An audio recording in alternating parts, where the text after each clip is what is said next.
Bismillahirrahmanirrahim. Today we will discuss about 11 mathematics. Topic is trigonometry and we are going to discuss practice session part 2 according to trigonometry. जो trigonometry का syllabus है उसके accordingly हम चलेंगे. तो यहाँ पे हमने कुछ क्वेश्चंस को डिस्कस कर लिया था. आज हम डिस्कस करेंगे फर्दर कुछ क्वेश्चंस को. तो ये पार्ट 2 होने वाला है, इसलिए मैं यहाँ से स्टार्ट से इसके नंबरिंग करता हूँ #01 से. जैसे हम यहाँ पे कुछ बड़ा एक बेसिक सा क्वेश्चन ले लेते हैं. आप लोग मुझे बताएं कि इस फंक्शन की वैल्यू क्या होगी. What will be value. अब वैल्यू आप लोगों ने बतानी है और फंक्शन में आपको यहाँ पे लिख के दे रहा हूँ. That is cosecant into 7 पाई/6. ये हमारे पास और मल्टीप्लाई करते हैं सीकेंट फंक्शन के साथ. एंगल है 5 पाई/3. इसकी वैल्यू आप लोगों ने बतानी है कि हमारे पास किसके इक्वल है. ऑप्शंस आप लोगों को दे देता हूँ. एक ऑप्शन है 4/3, दूसरा ऑप्शन है 4, या एक है -4, या डेल्टा ऑप्शन है -4/√3. जल्दी से यहाँ पे देखें इसकी वैल्यू क्या होने वाली है. बहुत इजी होने वाला है ये वाला क्वेश्चन. जरा सोचें इसको क्या वैल्यू होगी. साथ साथ आप लोगों ने मुझे बताते जाना है क्योंकि आप लोगों ने रजिस्टर बॉल पेन पास रखना है. इसको सॉल्व भी करना है साथ साथ जो आपको बोलूंगा. ठीक है. और पूरा फोकस इधर होना चाहिए आपका. कोशिश किया करें लैपटॉप के ऊपर आप क्लास लें ताकि ज्यादा एक बड़ी स्क्रीन पे आपको नजर आएगा अच्छे से. तो अच्छा, अब यहाँ पे आप लोग देखें. यहाँ पे हमारे पास क्या दिया हुआ है. 7 पाई/6 दिया हुआ है. ऐसे ही है. ये हमारे पास ऐसे लिखा हुआ है. तो यहाँ पे इसकी वैल्यू हमारे पास क्या हो जाएगी. अगर हम बात करते हैं कोसिकेंट 7 पाई/6, तो इसकी वैल्यू हमारे पास क्या बनती है. दैट इज 30 डिग्री ना. 30 को हम क्या लिख सकते हैं, पाई/6 लिख सकते हैं. ऐसे ही है. अगर मैं इसके सोल्यूशन की तरफ चलता हूँ तो यहाँ पे आप लोग देखें ये हमारे पास क्या हो जाएगा. ये हमारे पास जो 7 पाई/6 है ऐसे ही है. ये हमारे पास कौन सी वैल्यू देता है. ये हमारे पास देगा पाई/6 30 डिग्री, और 30 जिसको हम कोसिकेंट में क्या वैल्यू लिख सकते हैं. That is -2. ऐसे ही है. अगर मैं इसकी बात करता हूँ तो ये हमारे पास -2 हो जाएगा. अगर हम सीकेंट 5 पाई/3 की बात करते हैं तो इसकी वैल्यू हमारे पास क्या होगी. That is +2. तो अगर इन दोनों से मल्टीप्लाई करते हैं तो आंसर विल बी -4. सो जो सी ऑप्शन है that will be right option. इसको आप लोग सॉल्व करके लिख सकते हैं. 7 पाई/6 का आंसर क्या निकलता है और 5 पाई/3 का आंसर क्या निकलता है. तो इसलिए हमारे पास जो राइट ऑप्शन होगा that will be C option. मैं बार बार आपको बता रहा हूँ रजिस्टर बॉल पेन सामने रखेंगे तब ज्यादा अच्छे से क्लियर होगा. अदरवाइज जो मैं कैलकुलेशन करूंगा तो ये भी सिंपल सी कैलकुलेशंस भी समझ में नहीं आएंगी कि ऊपर से मल्टीप्लाई होकर ये कैसे आ रहा है. जब खुद से करेंगे तो समझ आएगी कि अच्छा ये वाकई में ऐसे निकल रहा है. अब हम डिस्कस कर लेते हैं दूसरा क्वेश्चन #02. पूरा फोकस आप लोगों का इधर होना चाहिए और जो स्टूडेंट क्लास के दरमियान में जाने वाले हैं वो अभी जा सकते हैं क्योंकि पूरी क्लास अगर लेंगे फायदा आपको तभी होगा. एक क्वेश्चन भी आप लोगों ने स्किप नहीं करना है. अब यहाँ से जैसे मैं आपसे पूछता हूँ कि इसकी भी वैल्यू बता दें. ये भी बहुत बेसिक्स है, थोड़ा सा ट्रिकी है. What is value for that function. And that function is tan of 30 degrees, tan of 33 degrees, और tan of 35 डिग्रीज, और up to so on tan of 57 degrees, और साथ में लगा लेते tan of 59 डिग्रीज. तो इस पूरे की वैल्यू हमारे पास किसके इक्वल होगी. यहाँ पे ऑप्शंस दे देता हूँ. -1 के इक्वल होगी, 1 के इक्वल होगी, 0 के इक्वल होगी, या डेल्टा ऑप्शन है 2 इसके इक्वल होगी. इसका आप सोल्यूशन देखते हैं. यहाँ पे आप लोगों को मैंने पिछले लेक्चर में भी एक चीज बताई थी कि जो tan ऑफ ए होगा that will be equal to cot of B. तो इसका मतलब क्या होगा. रिजल्ट अच्छा इसका क्या निकलेगा. इसका रिजल्ट ये निकलेगा कि हमारे पास जो ये दोनों एंगल्स हैं इनका सम विल बी 90 डिग्रीज. इन दोनों का सम हमारे पास 90 डिग्रीज के इक्वल होगा. तो इसका मतलब क्या होगा. प्रैक्टिकल एग्जांपल कुछ देखते हैं. जैसे tan ऑफ 31 डिग्री that will be equal to cot of 59 degrees. Am I right. और इसको हम कैसे लिख सकते हैं. tan ऑफ 31 डिग्रीज को मैं लिख सकता हूँ ना 1/tan ऑफ 59 डिग्रीज. तो यहाँ पे जरा आप लोग देखें ये हमारे पास क्या लिखा हुआ है. ये हमारे पास tan 31 डिग्रीज है. ऐसे ही है. और ये tan ऑफ 33 डिग्रीज लिखा हुआ है. अब इसकी जगह पे हम 59 वाला पुट कर सकते हैं cot ऑफ 59, और cot ऑफ 59 की जगह पे 1 अपॉन हम ऐड कर सकते हैं tan ऑफ 59. ऐसे ही है. इसी तरह यहाँ पे अब देखें tan ऑफ 57 लिखा हुआ है. अब यहाँ पे हम cot ऑफ 33 पुट कर सकते हैं और उसकी जगह पे 1 अपॉन tan ऑफ 33 हो जाएगा. अब चेक करें यहाँ पे हम लिख सकते हैं cot ऑफ 33 डिग्रीज, और ये हमारे पास होगा 1/tan ऑफ 33. तो ये 1/tan वाला इससे कैंसिल हो जाएगा. इसी तरह 31 वाला यहाँ इससे कैंसिल हो जाएगा, और 35 वाला भी कुछ ना कुछ तो यहाँ पे लाई कर रहा होगा ना, वो उससे कैंसिल हो जाएगा. तो सारे एक दूसरे से कैंसिल हो जाएंगे. The answer will be 1. So beta option is right option. पूरा फोकस होकर आप लोगों ने समझना. यहाँ पे ट्रिक कौन सा लगा, ये वाला लगा. ये क्वेश्चन मैं दोबारा बताऊंगा. ये देखें ट्रिक आप लोगों ने एक याद रखना है कि अगर हमारे पास tan ऑफ ए है ये इक्वल होगा tan ऑफ बी के. इसी तरह हमारे पास sin ऑफ ए इक्वल होता है cos ऑफ बी के इक्वल. जैसे हमारे पास cos ऑफ ए इक्वल होगा sin ऑफ बी के, और इसी तरह हमारे पास जो secant ऑफ ए इक्वल होगा that will be cosecant of B. ठीक है. लेकिन यहाँ पे हम tan में बात करेंगे तो ये जो tan ऑफ ए होगा हमारे पास that will be equal to cot of B. ऐसे ही है ना. ये हमारे पास किसके इक्वल आ जाएगा. That will be cot of B, ऐसे ही है। और इसका रिजल्ट क्या निकलेगा, दोनों एंगल्स का सम 90 डिग्रीज हो जाएगा। और इसका मतलब क्या है, जैसे अगर हम ले लेते हैं tan ऑफ 30 डिग्रीज, तो ये किसके इक्वल होगा, ये होगा cot ऑफ 60 डिग्रीज के। और cot ऑफ 60 को 1/tan60 लिख सकते हैं ना। तो अगर कहीं पे हमारे पूरे फंक्शन में tan 60 हो, तो वो tan 60 इस 1/tan60 से कैंसिल हो जाएगा। तो इसलिए हमारे पास ओवरऑल रिजल्ट क्या निकलेगा, 1। आप लोगों ने याद रखना है, अगर तो हमारे पास इस पूरे फंक्शन में कॉस गिवन होना, कॉस के साथ ऐसी वैल्यूज हो, तो ये देखा गया है मैक्सिमम क्वेश्चन में कि उसका आंसर 0 निकलता है। ये आपको एक ट्रिक की बात बता रहा हूँ, ठीक है, मैक्सिमम क्वेश्चंस में। और जिसमें tan या cot आ जाए ना, तो उसका आंसर 1 होता है। आई रिपीट कि ज्यादातर क्वेश्चंस में जिसमें cos 0 1 2 3 up to so on चलता है ना, क्योंकि उसमें कहीं ना कहीं पे कोसाइन 90 डिग्रीज आ रहा होता है π/2, और cos of 90 that is 0, something into 0 is always equal to 0। तो इसका मतलब है उसका आंसर 0 होगा। अगर tan cot में आंसर आ जाए, तो उसका tan या cot में क्वेश्चन आ जाए पूरी स्टेटमेंट, तो मैक्सिमम केसेस में उसका आंसर 1 आता है। ये आप लोगों ने याद रखना है। चलें जी, क्लियर है सारे स्टूडेंट को, जल्दी से बताते जाएं। कुछ ऐसे क्वेश्चंस होंगे जो जरा टफ होंगे, तो उसमें मैं आपसे बार बार पूछता रहूंगा, तो आप लोगों ने मुझे जल्दी से बताते जाना है। वेरी गुड, वेरी गुड, बिल्कुल ठीक है। चलें जी, अब हम नेक्स्ट मूव करते हैं क्वेश्चन नंबर 3 की तरफ। पूरा फोकस आप लोगों का यहाँ पे होना चाहिए, तब आके आपको सारी चीजें समझ आएंगी। अभी स्टार्टिंग में फ्लो नहीं बनेगा, 2-4 क्वेश्चन गुजरेंगे तो बड़ा अच्छा फ्लो बन जाएगा। अगर नहीं अभी भी ज्यादा फ्लो बन रहा, तो कोई परेशान होने की जरूरत नहीं है, बस क्लास को सुनते जाएं, देखते जाएं। अब जैसे अगेन चलें, वैल्यू वाला मैं आपसे एक और पूछ लेता हूँ, ताकि ज्यादा अच्छे से प्रैक्टिस हो जाए। अब मुझे बताएं कि वैल्यू कितनी होगी। फंक्शन आपको बड़ा सिंपल सा दे देता हूँ, जैसे साइन ऑफ 24 डिग्रीज, बल्कि हम ये ई कैट के पास पेपर वाला इंक्लूड कर लेते हैं, और साथ उसकी वैल्यू तो साइन ऑफ 66 हो जाएगी ना यहाँ पे, और साइन ऑफ 24 डिग्रीज और माइनस को साइन ऑफ 60 डिग्रीज, ये हो जाए तो इसकी वैल्यू हमारे पास किसके इक्वल होगी। अच्छा, अगेन वही ट्रिक है, उसमें से मैं आपसे ये क्वेश्चन पूछ रहा हूँ, पहले ऑप्शन देख लें। -1 हो जाएगा, 0 हो जाएगा, या 1 हो जाएगा, या डेल्टा ऑप्शन 2 कर लेते हैं। अब जल्दी से इसका सोल्यूशन देख लें। सोल्यूशन क्या होगा, डेफिनेटली वी नो के हमारे पास sine of A that will be equal to cosine of B ना, ये इसके इक्वल हो जाएगा। अच्छा, अब यहाँ पे चेक करें, इसका मतलब क्या है कि इनके एंगल का सम हमारे पास 90 डिग्रीज है, और यहाँ से अगर एंगल का सम हमारे पास 90 डिग्रीज आ रहा है,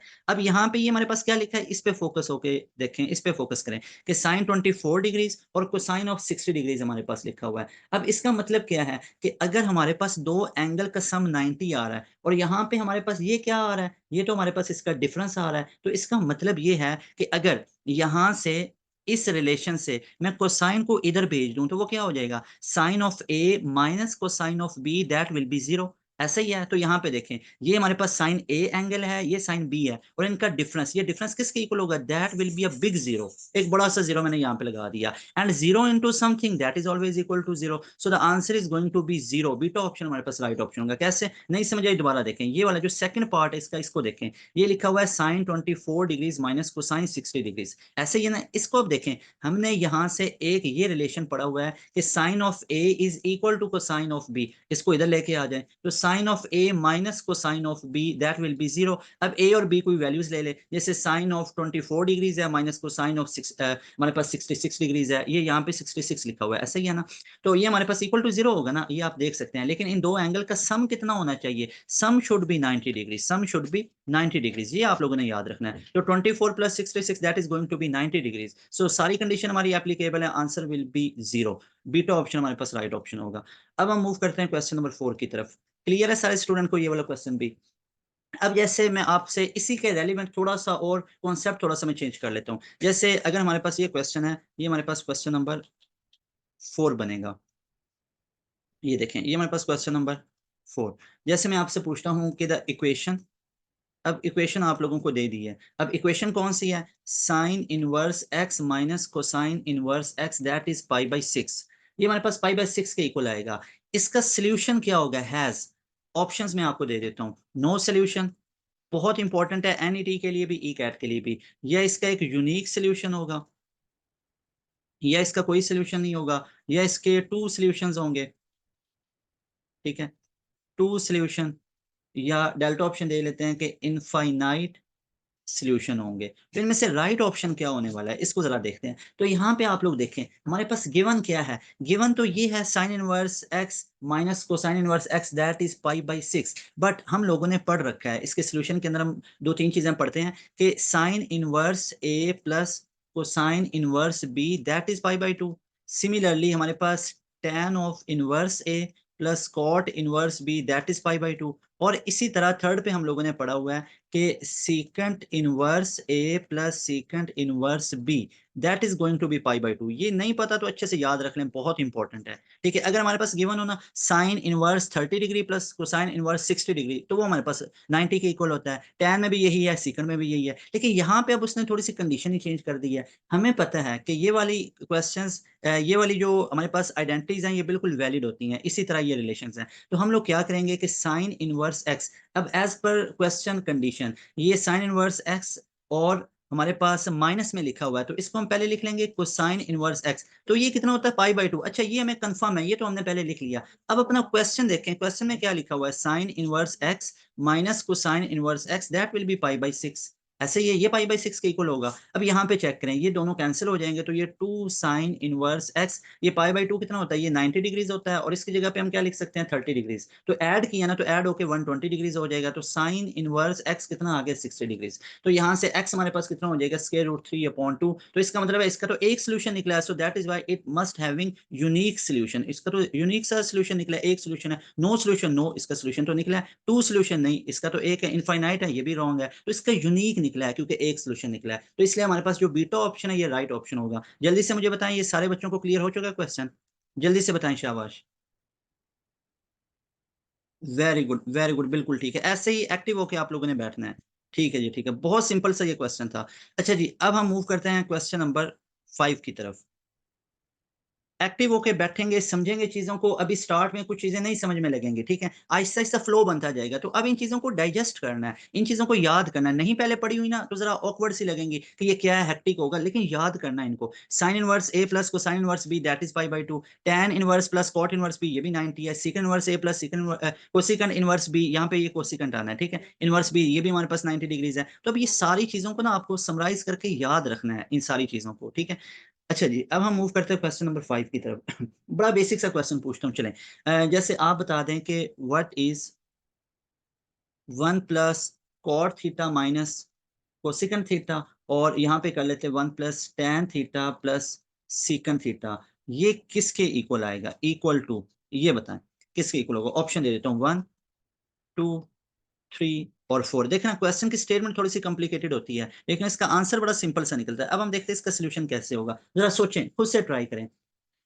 नहीं समझ आ रही कैसे करेंगे, 1 प्लस कॉट है फिर कोसिकेंट है, नहीं समझ आ रही, ऐसा ही है ना, बिल्कुल ऐसे जरा परेशान करने वाला ये क्वेश्चन लग रहा है। तो आप लोगों ने यहाँ पे एक ट्रिक याद रखना है जो मैं आपको अभी बता रहा हूँ। वो ट्रिक ये है कि अगर आप लोगों को क्वेश्चन टैन या कॉट में नजर आ जाए, मल्टीप्लाई हो रहे हैं, और आगे आंसर देखें, क्योंकि क्वेश्चन को सॉल्व किया जाता है आंसर्स को देख के कि हमारा आंसर किस में है। फॉर एग्जाम्पल, अगर हमारा आंसर एक वैल्यू में आ रहा है, इसका मतलब है we will put theta value. तो यहाँ पे हम थीटा की कोई वैल्यू पुट करने जा रहे हैं, क्योंकि आंसर में थीटा तो नहीं आ रहा, आंसर में तो वैल्यूज आ रही हैं। तो इसका मतलब है हमें यहाँ पे कुछ थीटा पुट करना पड़ेगा। ये ट्रिक आप लोगों ने याद रखना है कि अगर हमारे आंसर्स में वैल्यूज गिवन है, आंसर्स में वैल्यू गिवन है, तो हमने थीटा की भी एक कोई स्पेसिफिक वैल्यू पुट करनी है। और बिल्कुल आप एक थीटा की वैल्यू पुट कर सकते हैं, लेकिन थ्रू आउट इक्वेशन आपने वो वैल्यू एक रखनी है। तो यहाँ पे मैं थीटा की वैल्यू 45 पुट करूंगा, लेकिन क्यों? क्योंकि मेरे पास यहाँ पे कॉट भी गिवन है, टैन भी गिवन है। तो अगर टैन और कॉट में गिवन हो ना क्वेश्चन, तो टैन भी 45 वन होता है, कॉट भी 45 वन होता है। तो आपने सबसे सिंपलेस्ट वाला देखना होता है, zero something into zero is always zero. इसलिए मैं यहाँ पे tan theta equal to 45 put करूंगा। क्यों? क्योंकि यहाँ पे हमारे पास कॉट भी है, टैन भी है। तो यहाँ पे आप 45 पुट करते हैं, जरा चेक करते हैं क्या होगा। जैसे फॉर एग्जाम्पल 1 प्लस यहाँ पे 1 हो गया, माइनस कोसिकेंड 45 पुट किया, that will be square root 2। ऐसे ही यहाँ पे 1 प्लस 1 हो गया, और यहाँ पे सेकंड का पुट किया, ये स्क्वायर रूट 2 आ गया। अब यहाँ पे चेक करें, ये 2 माइनस के रूट 2 आ गया, और यहाँ पे 2 प्लस के रूट 2 आ गया। मल्टीप्लाई करें, 2 2 4 माइनस 2, तो answer will be 2। So beta option is right option. तो बीटा ऑप्शन हमारे पास राइट ऑप्शन होगा। सो सिंपल, बहुत सिंपल है, बस आप लोगों ने फोकस होकर समझना है। इन चीजों को अच्छे तरीके से देखेंगे, जितना ज्यादा इनके ऊपर फोकस करेंगे उतने ज्यादा ये आपको समझ में आएंगे। और ये हैं बड़े इंटरेस्टिंग से इजी हैं, इनमें कोई ऐसा सच कोई मुश्किल चीज नहीं है, बस थोड़े से ट्रिक होते हैं, वो मैं आपको बताता जाऊंगा। और मैं आपको उस लेआउट के मुताबिक लेके चल रहा हूँ जो सबसे सिंपलेस्ट और इजी वे है, आप लोगों के लिए आसान होगा करने में। अब जल्दी से मुझे बता दें, ये क्वेश्चन क्लियर है सबको? और कोई क्वेश्चन बच्चे ना करें, बाद में इन आपकी क्यूरीज और उन सब क्वेश्चंस को एड्रेस कर देंगे, ठीक है। अभी बस मुझे यस नो में बताते जाएं, ठीक है, वेरी गुड, बिल्कुल क्लियर है। ठीक है, अभी हम चलते हैं नेक्स्ट क्वेश्चन की तरफ। तो यहाँ तक हमने 5 क्वेश्चंस कर लिए। ये वाले क्वेश्चंस करेंगे तो आपका एनईटी ई कट बहुत अच्छे से क्लियर हो जाएगा, लेकिन ये क्वेश्चन सारे करने हैं, अभी आप लोग देखते जाएं।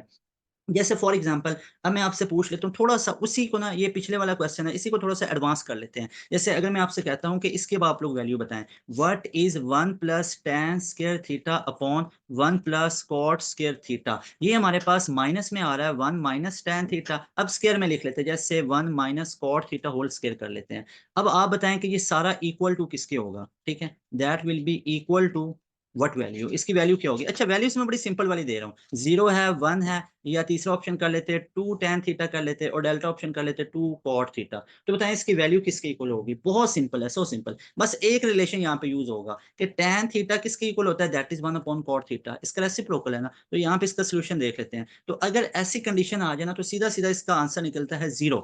0 विल बी राइट ऑप्शन। कैसे, मैं आपको बताता हूँ, यहाँ पे देखें ये लिखा हुआ है ना 1 प्लस टेन स्क्वायर थीटा। अब आप लोग माशाल्लाह से सेकंड ईयर के स्टूडेंट्स हैं, इसको क्लियर कर चुके हैं, तो ये बेसिक कैलकुलेशंस आप लोगों को बड़ी अच्छे से आती हैं, बड़ी फास्ट है कैलकुलेशन, मुझसे भी ज्यादा आप लोगों की फास्ट है कैलकुलेशन। ये अब मैं यहाँ पे वो सारी चीजें रिपीट नहीं करने वाला, स्टेप बाय स्टेप है कि जिस स्टेप के नंबर कटेंगे तो ये होगा, दिस दैट, वो सारी चीजें नहीं डिस्कस करने वाला। तो ये देखें, अब इसको मैं कैसे लिखूंगा, 1 plus tan square theta upon 1 plus cot. अब ये जो कॉट है इसकी जगह पे मैं लिख सकता हूँ ना 1 अपॉन टेन स्क्वायर। जब 1 अपॉन टेन स्क्वायर लिखूंगा तो यहाँ पे एलसीएम बन जाएगा। अब एलसीएम को मैं डायरेक्ट लिख रहा हूँ, जिसको मैं लिखूंगा 1 plus tan square theta upon ten square theta, यही बनेगा। आगे क्या आ रहा है, माइनस, तो एज इट इज माइनस आ गया। अब अंदर देखें क्या लिखा हुआ है, ये है 1 minus ten of theta that is not square, और नीचे 1 माइनस कॉट थीटा। अब अगेन इस कॉट को 1 अपॉन टेन थीटा लिखूंगा ना, जब नीचे 1 अपॉन टेन थीटा बनेगा तो दोबारा एलसीएम बन जाएगा। अब वो एलसीएम क्या हो जाएगा, that will B tan theta minus 1 upon tan theta, यही बनेगा ना। और ऊपर होल का क्या आ रहा है, स्क्वायर आ रहा है। तो ये देखें, ये वाला हमारा इससे कैंसिल हो जाएगा, और यहाँ पे ये वाला इससे कैंसिल हो जाएगा, ऐसे ही है। तो ये वाला आप लोग देखेंगे ना, तो यहाँ पे अगर हमने ये माइनस लिया है तो ये हमारे पास 1 माइनस टेन थीटा है, और ये थीटा माइनस 1 आ रहा है। तो यहाँ से अगर हमने इसको ये देखा तो ये इससे कैंसिल हो जाएगा, और यहाँ पे हमारे पास क्या बचा, टेन थीटा बचा, ऐसे ही है। अब ऊपर क्या आ रहा है, स्क्वायर आ रहा है, ऐसे ही है। तो यहाँ से हमारे पास ये बटे का बटा किधर चला गया, ऊपर चला गया, टेन थीटा माइनस, अब ऊपर स्क्वायर आ गया तो ये टेन स्क्वायर थीटा आ गया, ऐसे ही है। अब ten square minus ten square कितना आ गया, 0। So option will be 0, alpha option will be right option. तो ये हमारे पास राइट ऑप्शन बनेगा। इसको बेशक यहाँ पे करके भी देख सकते हैं आप लोग, बेशक इसको पूरा सॉल्व करें, स्केयर आ रहा है ना, तो नेगेटिव वैल्यू का स्केयर भी पॉजिटिव बन जाता है। तो ये हमारे पास बनेगा, टेन स्केयर है ना, ये ऊपर चला गया, ये इससे कैंसिल होकर 0 हो जाएगा। अब इसलिए मैंने आपको बोला रजिस्टर बॉल पेन पास रखें, जब खुद से कैलकुलेट करेंगे, इसको डिवाइड मल्टीप्लाई करेंगे, तो एग्जैक्टली यही हमारे पास बनने वाला है। अब हम मूव करते हैं क्वेश्चन नंबर 7 की तरफ। अब क्वेश्चन नंबर 7 आप लोग देखें जैसे, अब थोड़ा सा ना इसका पैटर्न चेंज करते हैं, बहुत उसके क्वेश्चन की प्रैक्टिस होगी। अब हम यहाँ पे ले लेते हैं जो एनईटी में भी आया हुआ है, जो ई कैट में भी आया हुआ है, और अभी भी आने के बड़े चांस है। जैसे मैं यहाँ से आपसे डिस्कस करता हूँ कि साइन 7 साइन थीटा, ये हमारे पास आ रहा है +24 कॉस में, हमारे पास आ रहा है 24 कॉस थीटा, और इक्वल टू 25 आ रहा है। अब यहाँ पे आप लोगों ने, अगर ये हमारे पास गिवन है, इसको मैं हाईलाइट कर देता हूँ, ये पूरी इक्वेशन है, देन आप लोग बताएं, देन फाइंड फाइंड आउट करें sign theta plus cosine theta, इसकी वैल्यू फाइंड आउट करें। सो सिंपल, इसकी वैल्यू उसने पूछी है, फाइंड आउट करें। ऑप्शंस हैं, 1 आ जाएगा, या 26/25 आ जाएगा, या 6/5 आ जाएगा हमारे पास, या डेल्टा ऑप्शन है 31/25 आ जाएगा। सोल्यूशन की तरफ चलते हैं। देखें, नहीं समझ आ रही कैसे करना चाहिए, अब देखें, नहीं ना समझ आ रही क्या करना है, तो आप लोग अपने फाइनल रिजल्ट को देखें। बनाना क्या है, हमने sine theta plus cosine theta बनाना है, तो कहीं ना कहीं पे हमें साइन थीटा और कोसाइन थीटा को अलग अलग चाहिए। अगर मुझे साइन थीटा पता चल जाए, कोसाइन थीटा पता चल जाए, मैं यहाँ पे वैल्यूज पुट करूंगा, आंसर आ जाएगा। तो देखें, यहाँ पे जो 25 है, थ्रू आउट इक्वेशन अगर मैं डिवाइड कर दूंगा, तो यहाँ पे नीचे 25 आ जाएगा, यहाँ पे भी नीचे 25 आ जाएगा, और ये 25 से कैंसिल होकर 1 आ जाएगा। तो इसका मतलब है ये कुछ इस तरह से इक्वेशन बनेगी, 7/25 साइन थीटा प्लस 24/25 को sine theta, that is equal to 1। अगर ये इक्वल टू 1 है, इसका मतलब है कि साइन थीटा की वैल्यू मिल गई, दैट इज 7/25, और कोसाइन थीटा की वैल्यू मिल गई, दैट इज 24/25। So simple. अब यहाँ पे वैल्यूज पुट कर दें, sign theta plus cosine theta, और साइन थीटा कितना है, 7/25 प्लस ये 24/25 है, एलसीएम लें तो ये हमारे पास कितना आ जाएगा, 25, तो 7 plus 24 that is going to be 31/25। So delta option will be right option. बहुत ईजी है, बहुत सिंपल है। सारे बच्चे मुझे बताएं, ये वाला क्वेश्चन आपको क्लियर है। नेक्स्ट मूव करें। वेरी गुड, वेरी गुड, जल्दी से बताया करें शाबाश, जल्दी से। वेरी गुड, बिल्कुल ठीक है। अच्छा जी, यहाँ पे आप लोगों ने ये याद रखना है। अब हम मूव करते हैं क्वेश्चन नंबर 8 की तरफ। फ्लो बनाएं, इसमें इंटरेस्ट से समझें इसको, तब ज्यादा और अच्छे से क्लियर होगा।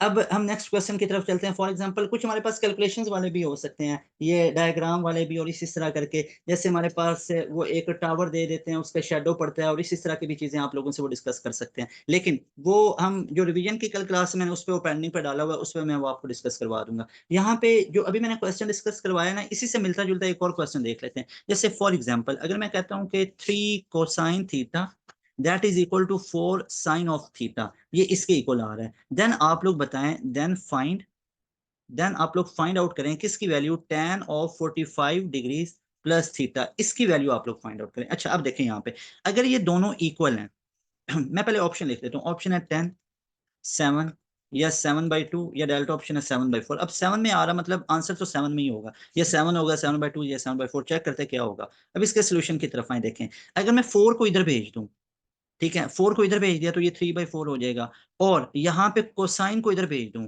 अच्छा अब ऐसे ही क्यों किया, क्योंकि यहाँ पे आगे मैं tan में चाहिए है, तो देखें ये हमारे पास क्या बन जाएगा, दैट विल बिकम ना tan थीटा विल बी 3/4, यही बनेगा ना, tan थीटा 3/4 बन गया हमारे पास। अब यहाँ पे एक रिलेशन आप लोगों को याद होना चाहिए, और वो रिलेशन क्या है कि tan π/4 प्लस थीटा, ये किसके इक्वल होता है, tan π/4 प्लस थीटा, ये हमारे पास इक्वल होता है 1 plus tan theta upon 1 minus tan of theta के। ये आप लोगों ने याद रखना है, बहुत इंपॉर्टेंट है। tan π/4 plus theta that will be equal to 1 plus tan theta upon 1 minus tan theta. तो tan थीटा में मिल गया, तो यहाँ पे हम वैल्यूज पुट कर देंगे। अब कैसे आगे हमने फाइंड आउट क्या करना है, tan टू फाइंड। अब ये फाइंड हम लोगों ने करना है tan π/4 मतलब tan 45 प्लस थीटा, ये फाइंड आउट करना है, किसके इक्वल आ जाएगा 1 plus tan theta upon 1 minus tan theta. अब tan थीटा तो हमने फाइंड आउट कर लिया हुआ, ये वैल्यू यहाँ पे पुट कर दें, 1 प्लस 3/4 अपॉन 1 माइनस 3/4। तो ये हमारे पास कितना बनेगा, आप लोग करके देख सकते हैं, दैट विल बी 7/1। इसकी कैलकुलेशन करें ना, एलसीएम यहाँ पे लें, तो ये हमारे पास 4 से कैंसिल हो जाएगा, तो ये हमारे पास नीचे 1 बचेगा, 4 माइनस 3 1, और ऊपर 4 प्लस 3 7, 7/1। तो डेल्टा जो सी बी ऑप्शन है ये हमारे पास राइट ऑप्शन होगा, 7/1 है ना, तो बीटा ऑप्शन हमारे पास राइट ऑप्शन है। जल्दी से ये कैलकुलेशन आप लोग ने देख लेनी होती है, बहुत सिंपल है। अब यहाँ पे ये रिलेशन जिस पे टिक लगा रहा हूँ ये बहुत इंपॉर्टेंट है, इसको आप लोगों ने याद रखना है। अब हम चलते हैं क्वेश्चन नंबर 9 की तरफ, ये देखें, ये बहुत सिंपल था। अच्छा जी, अब क्वेश्चन नंबर 9 में हम बात कर लेते हैं, जैसे नेक्स्ट चैप्टर की तरफ अब चलते हैं ना, 9 10 11 की आई थिंक काफी प्रैक्टिस हो गई है। अब पीरियड वाले बहुत सिंपल है, वो मैं यहाँ पे ऐड भी नहीं कर रहा क्योंकि वो इतनी ज्यादा उसकी प्रैक्टिस हो गई हुई है, और उसमें ऐसा कुछ चीज नहीं है। एंड पे चलें उसके भी 2-4 क्वेश्चन करवा दूंगा। अभी यहाँ पे आप लोग ये देखें, अगर मैं आपसे पूछता हूँ डोमेन और रेंज के बारे में, तो हमारे पास एक फंक्शन है tan inverse x plus cot inverse x equal to π/2, मानते हैं ना इससे, ये हमारे पास कॉट इनवर्स x और tan इनवर्स x ये π/2 है। ये होल्ड्स करेगा, होल्ड्स व्हेन कंडीशन कौन सी सेटिस्फाई हो, अल्फा ऑप्शन। अगर x बिलोंग करता है रियल नंबर से, अगर हमारा x बिलोंग करता है रियल नंबर से लेकिन उसमें -1 और 1 नहीं के दरमियान वाले नंबर्स नहीं होंगे ओनली, और यहाँ पे सी ऑप्शन हमारे पास x बिलोंग करता है रियल नंबर से लेकिन इसमें ये वाले सेट नहीं होंगे ओनली, और डेल्टा ऑप्शन में हमारे पास x बिलोंग करता है रियल नंबर से लेकिन इसमें -1 और 1 को इंक्लूड नहीं करेंगे, ठीक है, एक्सक्लूड करेंगे यहाँ पे। तो यहाँ पे आप लोगों ने ये पढ़ रखा है, मैं बल्कि दोबारा लिख के दे देता हूँ आप लोगों को कि साइन इनवर्स की यहाँ पे हमारे पास डोमेन क्या होती है, -1 से लेके 1 तक, ऐसे ही है, और इसकी रेंज क्या होगी, रेंज होती है -π/2, रेंज होती है उसकी वैल्यूज क्या आएंगी +π/2 तक, ऐसे ही है। इसी तरह कोसाइन की भी यही होगी हमारे पास, कोसाइन इनवर्स की, अगर कोसाइन इनवर्स की बात करते हैं तो उसकी -1 से 1 तक डोमेन यही होगी, लेकिन उसकी हमारे पास रेंज क्या हो जाती है, उसकी 0 से लेके पाई तक हो जाती है। इसके बाद अगर हम tan इनवर्स की बात करते हैं, ठीक है, tan इनवर्स की, तो इसकी हमारे पास क्या आ जाती है डोमेन, इसकी आ जाती है हमारे पास -∞ से +∞, लेकिन ये एक्सक्लूडेड होते हैं, इनके दरमियान में वैल्यूज आती हैं, और इसकी रेंज होती है -π/2 से लेके π/2 तक, ठीक है, और ये भी एक्सक्लूडेड होती हैं, मतलब ये जो स्मॉल ब्रैकेट का मतलब होता है -π/2 और π/2 के दरमियान में वैल्यूज हैं, ये दोनों शामिल नहीं है, और स्क्वायर ब्रैकेट का मतलब होता है -π/2 से लेके +π/2 तक एंड इंक्लूडिंग -π/2 एंड +π/2, ये आप लोगों ने याद रखना है। तो यहाँ पे एज पर क्वेश्चन हमारे पास गिवन क्या था, tan inverse x plus cot inverse x, तो ये हमारे पास π/2 के इक्वल आ रहे हैं, तो यहाँ पे डेफिनेटली हमारे पास x बिलोंग करेगा रियल नंबर से, x बिलोंग करेगा रियल नंबर से, और यहाँ पे हमारे पास इसकी रेंज कितनी आ जाएगी, रेंज की अगर बात करें तो वो हमारे पास अगर वो हमारे पास आ जाएगी -π/2 से लेके π/2 तक, सो हमारे पास राइट ऑप्शन अल्फा ऑप्शन होगा, बहुत सिंपल है ये। वैसे मैंने जरा नीचे लिख दिया, कुछ बच्चे ऐसे हैं उन्हें अभी अभी ज्वाइन किया या उनको नहीं आइडिया होगा, आप लोगों को ये रिवाइज हो जाएगा। इस तरह जब एक क्वेश्चन आए ना तो उसके रेलिवेंट सारी चीजों को रिवाइज कर लिया करें, ज्यादा अच्छा हो जाता है। अब हम चलते हैं क्वेश्चन नंबर 10 की तरफ। क्वेश्चन नंबर 10 आप लोग देखें, बस अभी ये खत्म होने वाले हैं, उसके बाद बाकी चैप्टर्स की तरफ चलते हैं। जैसे अब इजी सा फार्मूला का एप्लीकेशन देख लेते हैं, बहुत जरा आप लोगों को लॉजिक्स के अंदर उलझाया है। अभी जरा ना एक सीधा सीधा रिलेशन देख लेते हैं। जैसे tan ऑफ a की वैल्यू 1/7 है, अभी आप लोगों ने खुद करना है, तो आप लोग बताएं कि हमारे पास cos 2a की वैल्यू कितनी होगी। जल्दी से मैं ऑप्शन दे देता हूँ। ऑप्शन है 24/25, बीटा ऑप्शन है 18/25, सी ऑप्शन है 12/25 और डेल्टा ऑप्शन है 6/25। जल्दी से मुझे बताएं कि इसका ऑप्शन क्या ठीक होगा। जल्दी से, तुक्का नहीं लगाना, सॉल्व करना है, बेशक गलत सॉल्व करें, मैं आपको करवा दूंगा पूरा क्वेश्चन। शाबाश, जल्दी से इसको सॉल्व करना शुरू कर दें आप लोग,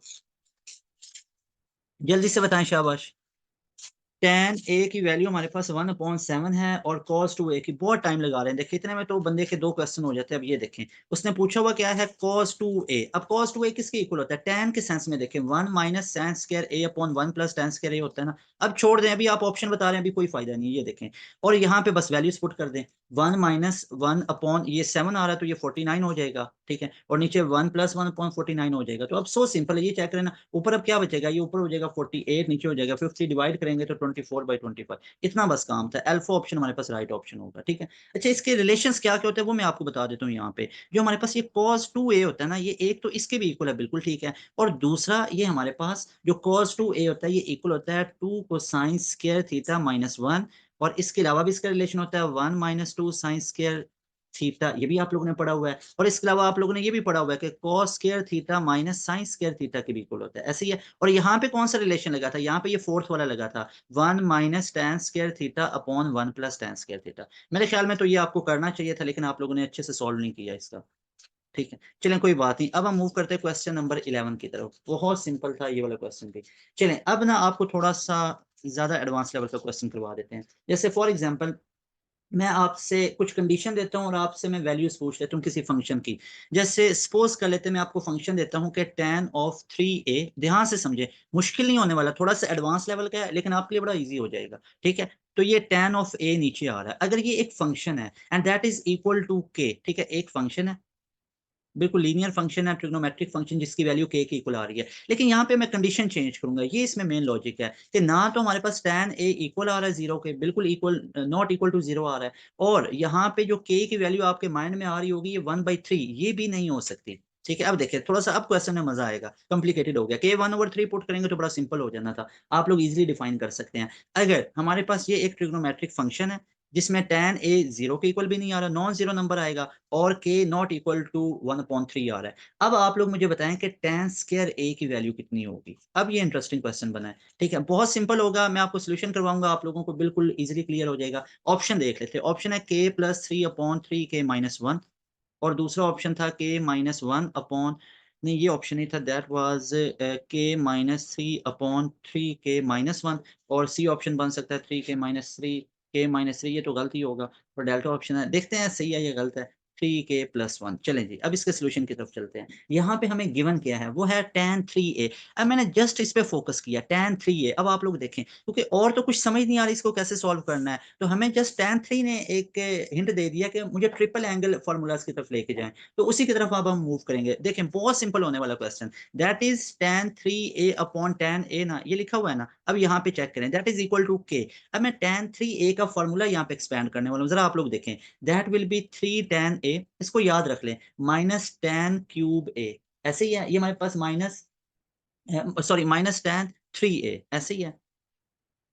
ये यहाँ पे हमारे पास आ जाता है tan, देखें ये tan क्यूब हमारे पास a आएगा, 3 tan a minus 3 tan, sorry tan cube a ही आएगा, और अपॉन यहाँ पे ये रिलेशन बनेगा, ये tan एज इट इज आ गया tan a वाला, और साथ में बनेगा 1 - 3 tan स्क्वायर a, ये हमारे पास मेन रिलेशन होता है। और ये इक्वल किसके है, k के। अगर नहीं याद आ रहा तो चैप्टर नंबर 10 में जाके आप लोग देख सकते हैं, ट्रिपल एंगल फार्मूलाज हैं, तो वहां से आप लोग देख सकते हैं, that is 3 tan a minus tan cube a upon tan a, वैसे ही आया, ये वाला tan a मैंने एज इट इज यहाँ पे प्लेस किया, और ये नीचे 1 - tan स्क्वायर a। अब यहाँ पे आप लोग चेक करें, आगे वाला सोल्यूशन यहाँ पे करने वाला हूँ।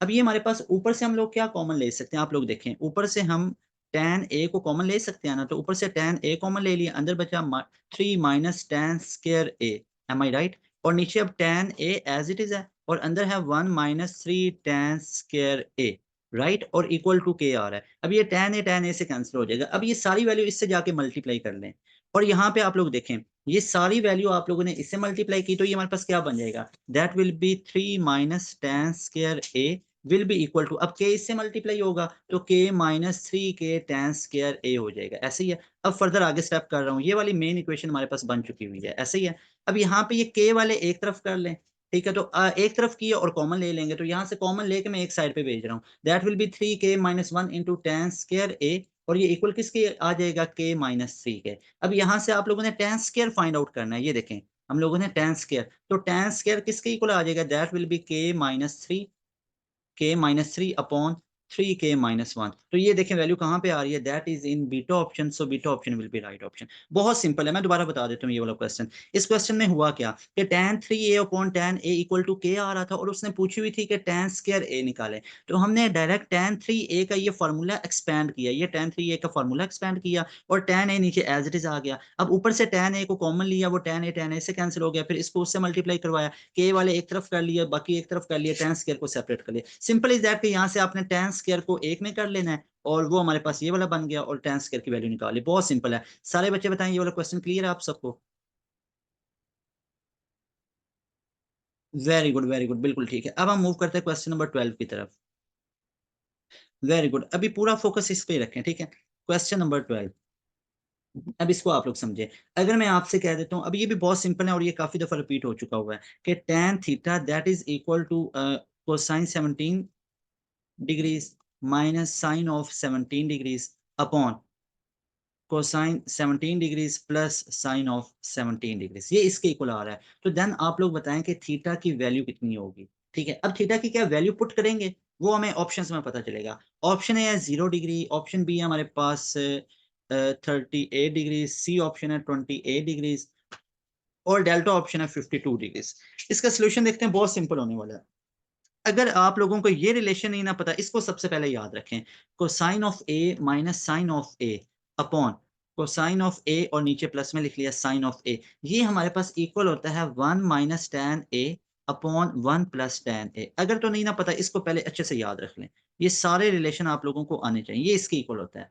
अच्छा, और ये सारा किसके इक्वल होता है, ये सारा इक्वल होता है tan pi by 4 minus theta, ये इसके इक्वल होता है। तो यहाँ पे अब इस पे हम अप्लाई करते हैं, तो ये सारा हमारे पास अगर इस पूरे के ऊपर मैं अप्लाई करूं, तो ये हमारे पास क्या बनेगा, यहाँ पे इसका सोल्यूशन करने वाला हूँ, तो ये हमारे पास पूरे का पूरा किसके इक्वल आएगा, ये हमारे पास tan थीटा के इक्वल। ऐसे ही है ना, यहाँ से देखें tan ऑफ थीटा, ऐसे ही है। अब tan ऑफ थीटा हमारे पास आएगा, और ये tan ऑफ थीटा किसके इक्वल होता है, आप लोग देखें, ये तो इक्वल होता है पाई बाई 4 माइनस थीटा के, तो इसको हम लिख लेंगे tan इंटू पाई बाई 4, जिसको 45 लिखेंगे, माइनस थीटा, और थीटा यहाँ पे कितना लिया हुआ है 17, तो वो पुट कर लिया -17। सो हमारे पास से कितना आ जाएगा tan ऑफ 28 डिग्रीज, और यहाँ पे tan थीटा है। अब ये tan tan से कैंसिल हो जाएगा, तो थीटा कितना आ जाएगा 28 डिग्रीज। सो हमारे पास जो सी ऑप्शन है that will be right option. ये क्वेश्चन दोबारा देखें, बहुत ईजी है।